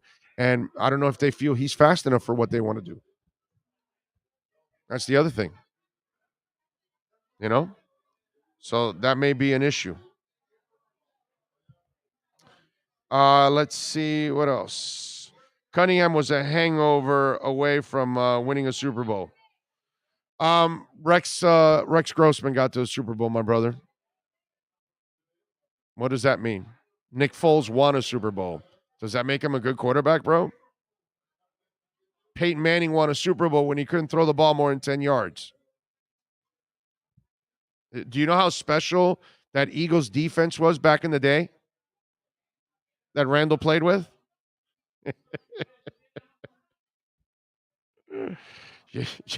I don't know. I don't know if you were around at that time. You're old enough to know, but I lived it. So, you may want to go back and check out what really carried that team. That was one of the special defenses of all time. That Eagles defense. That was a badass defense, man. I mean, nasty defense. To me, in a way, it's a shame that they didn't win a Super Bowl with that defense. Michelle Cracchiola, thank you for love on Venmo. Says, Big O, love the show. Off work today, so it's a treat to watch it live. Love the OMD shirt. Nice job by you. You noticed it. They had the anthem of the 80s. If you leave, don't leave now. Yes, I am with you. They had one of the anthems. There's actually have several songs. A lot of people they label OMD with the one song, but they do have others. Very good. Very good. Griffin Gaming says, any defensive tackle depth guys you think we should get, or should we wait for the draft for that? Raekwon is solid, but DTs take a beating and only have 2. That's why I think you have those later picks. I think they'll take a DT there. And you can find them later in the draft. Always. They're always there for the taking. What else do we have here that I wanted to talk about? That's it. I think so. I think we reached our by the way, on the Bruce Arians thing, I didn't really address it yesterday. Bruce Arians retiring, and we live in an era of conspiracy theories. So let's just go over some of this stuff, right? Because people are saying, well, no, he came back and then, he had a trouble with Bruce. And he either found out the day before he was coming back or the day he was coming back that Bruce was retiring. Remember, Bruce has had health issues. He's staying with the organization. So if he had a problem with the organization, I don't think he's going to be in the building all the time and all that kind of stuff. It'll be kind of a consultant type of thing. And I know we live in this kind of world where everything's a conspiracy theory.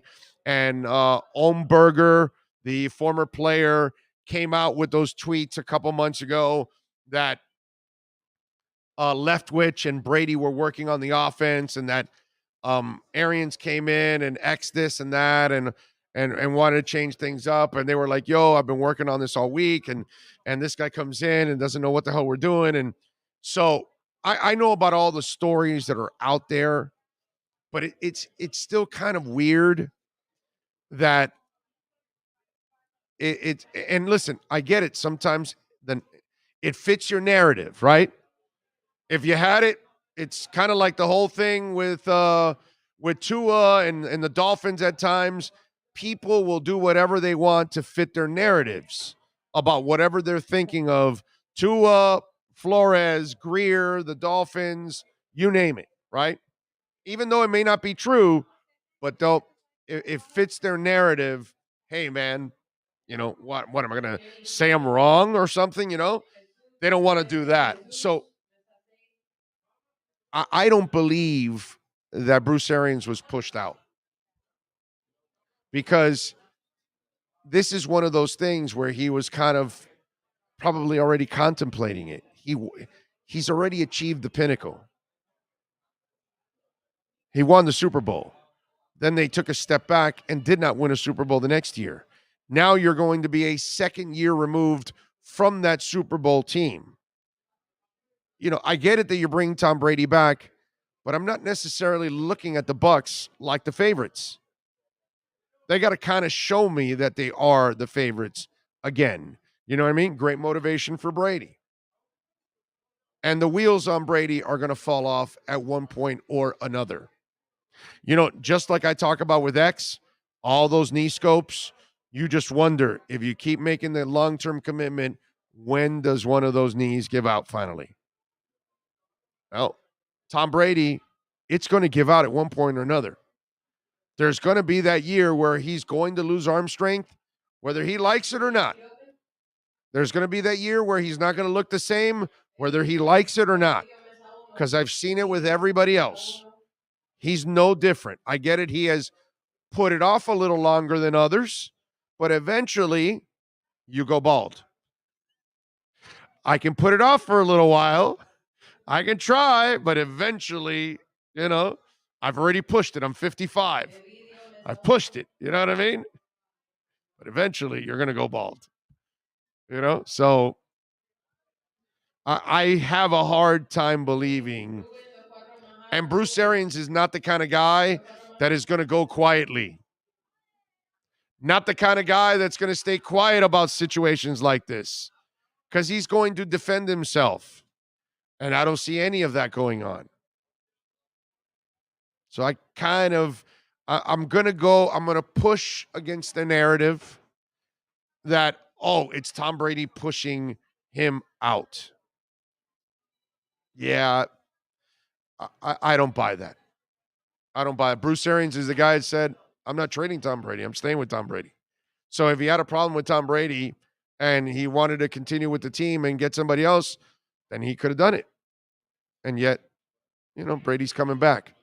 So maybe we find out years later that Brady put what's that called? A ultimatum to the ownership and said, yeah, guys, the only way I'm coming back is if you get rid of Bruce Arians. And I have a hard time believing it. And I'll believe Bruce on this. He rips everybody, including Tom Brady. So for the people that say, well, no, he might have had issues with Brady, he goes, I have issues with all my players. And that's Don Shula. That's Pat Riley. Apparently that's Eric Spoelstra too.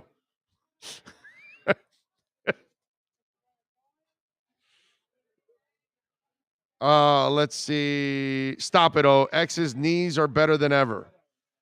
Okay. You slept at a Holiday Inn last night, and you should know. The NFC is trash outside of the Rams. There's no competition. Bucks by default win the NFC South and are a top seed. We'll see. We'll see if everybody holds up. We shall see. I have VCR film of when the Finns played the Jerome Brown Eagles. Every media back then picked the Eagles and would have knocked Dan out. Well, watch the game. Marino defining moments. Yeah, no, I know that, but that's Marino. You know what I mean? He still needed help, bro. Marino pulled out miracles for you, but we failed him. They never gave him the right side of the line. They never gave him a running game, and they never gave him a defense. And that's why he doesn't have a title. And that's Dan Marino. And you ended up having one of the freaks of all time, and you didn't give him what he needed in order to win a title. And that's Dan Marino. Eddie Lepp is saying USA, England, and Iran. No, so isn't there a fourth one? We're waiting for the fourth one, right? Oh, that's what he said. European playoff. What does that mean? European playoff. Oh, is there like a play-in game? Oh, so it's like see, I'm sorry, Eddie. I didn't realize there was a play-in game. I didn't know that.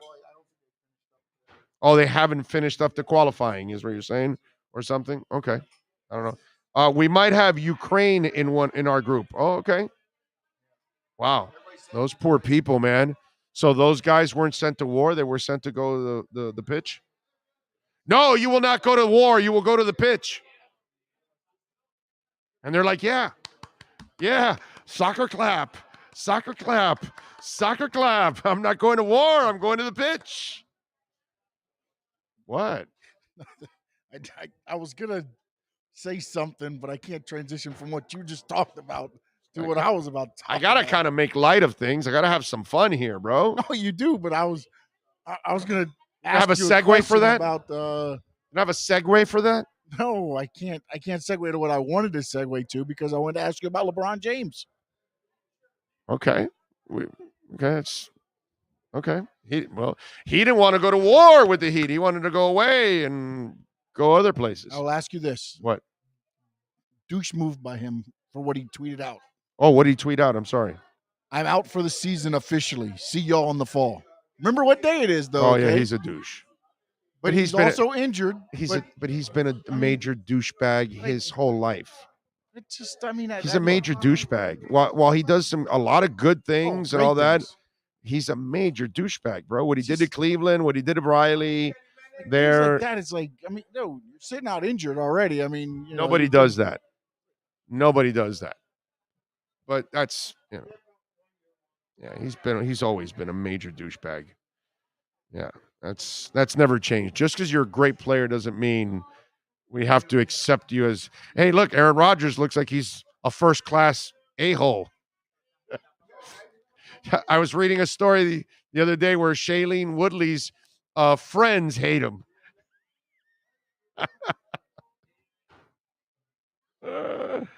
Love it. Agree, Big O. But that Eagles defense was insane, and Danny took them out. Well, so was the Bears. The Bears were insane, too. Those are two great defenses. Yeah, Dan was great, man. Dan was just a phenomenal freak athlete, a great quarterback. The things he could do with that ball, very few people could ever do. That guy was the ultimate passer. I've never seen anything like that. And in a Dolphins uniform, I probably will never see something like that ever again in a Dolphins uniform. He is a freak of all freaks, man. The things he could do with that football. He had trick throws, and they were more accurate than Lamar Jackson.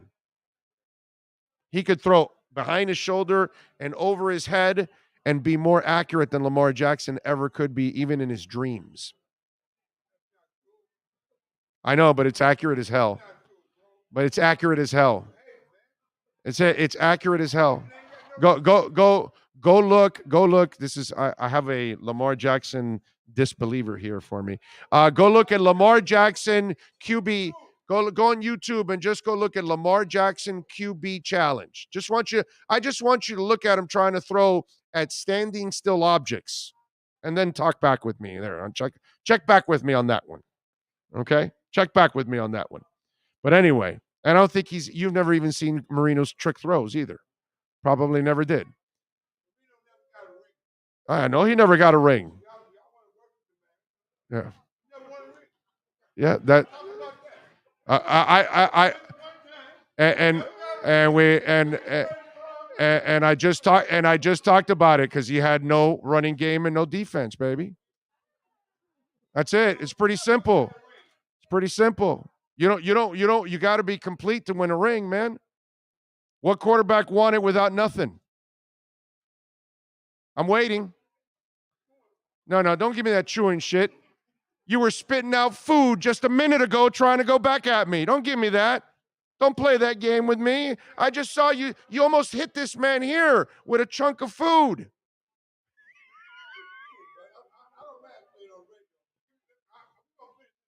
No, if you want to finish with me, you better finish with food.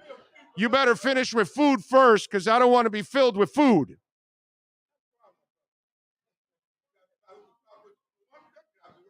No, but you still haven't answered. Don't dodge the question. Go ahead. You got all that food. You can think of it. I'm already wrapping up the show anyways. What's the quarterback that won a Super Bowl without anything? Appreciate it. Thanks for playing. Thank you. Appreciate you showing up there. Yeah, you're never going to find a quarterback that didn't win it without a defense, without a running game, without half a line on the right side. You ain't going to find that. You're not going to find it because it doesn't exist. They had offense. Jamal Lewis was no offense. Appreciate it. Thank you. So my man, this is a 2,000-yard running back in Jamal Lewis and a Hall of Fame tight end. Okay, no, a Hall of Fame tight end. A Hall of Fame tight end. Now, if I have to tell you who the Hall of Fame tight end is, you don't know who it is? Then that's why you're never going to win this argument. You're not educated enough to hang with me, baby. You never heard of Shannon Sharp? You never heard of Sharp? You never heard of Sharp? No, you didn't know it. You keep spitting food all over yourself. You're so nervous, you keep spitting food all over yourself. Look at that. My man can't even keep himself contained.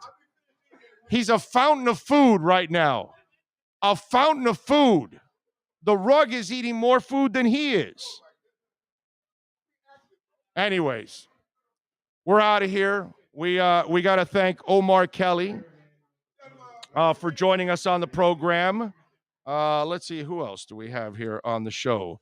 Ira Winderman, Manny Navarro, Cameron Wolf. We'll catch him tomorrow, actually. Cam and what's it called? Joe Shad will join us tomorrow. Hopefully, Mr. Food maybe will be available tomorrow, and he can join us also on the program. If you missed any of the show, of course, you can download any of the segments. Ira Winderman, Manny Navarro, Omar Kelly. You can catch all of that stuff there here on the program. We thank, of course, the Brunetti family, Frank Fiore, Steve Calabro, all the great people out here at Hialeah Park, including Mr. Food, always. Sean Stanley, great job by you mastering the program. We will see you tomorrow morning. It's a different time, but on the same channel. Have a good one. This is the Big O Show. Sports fans love a place with great food, cold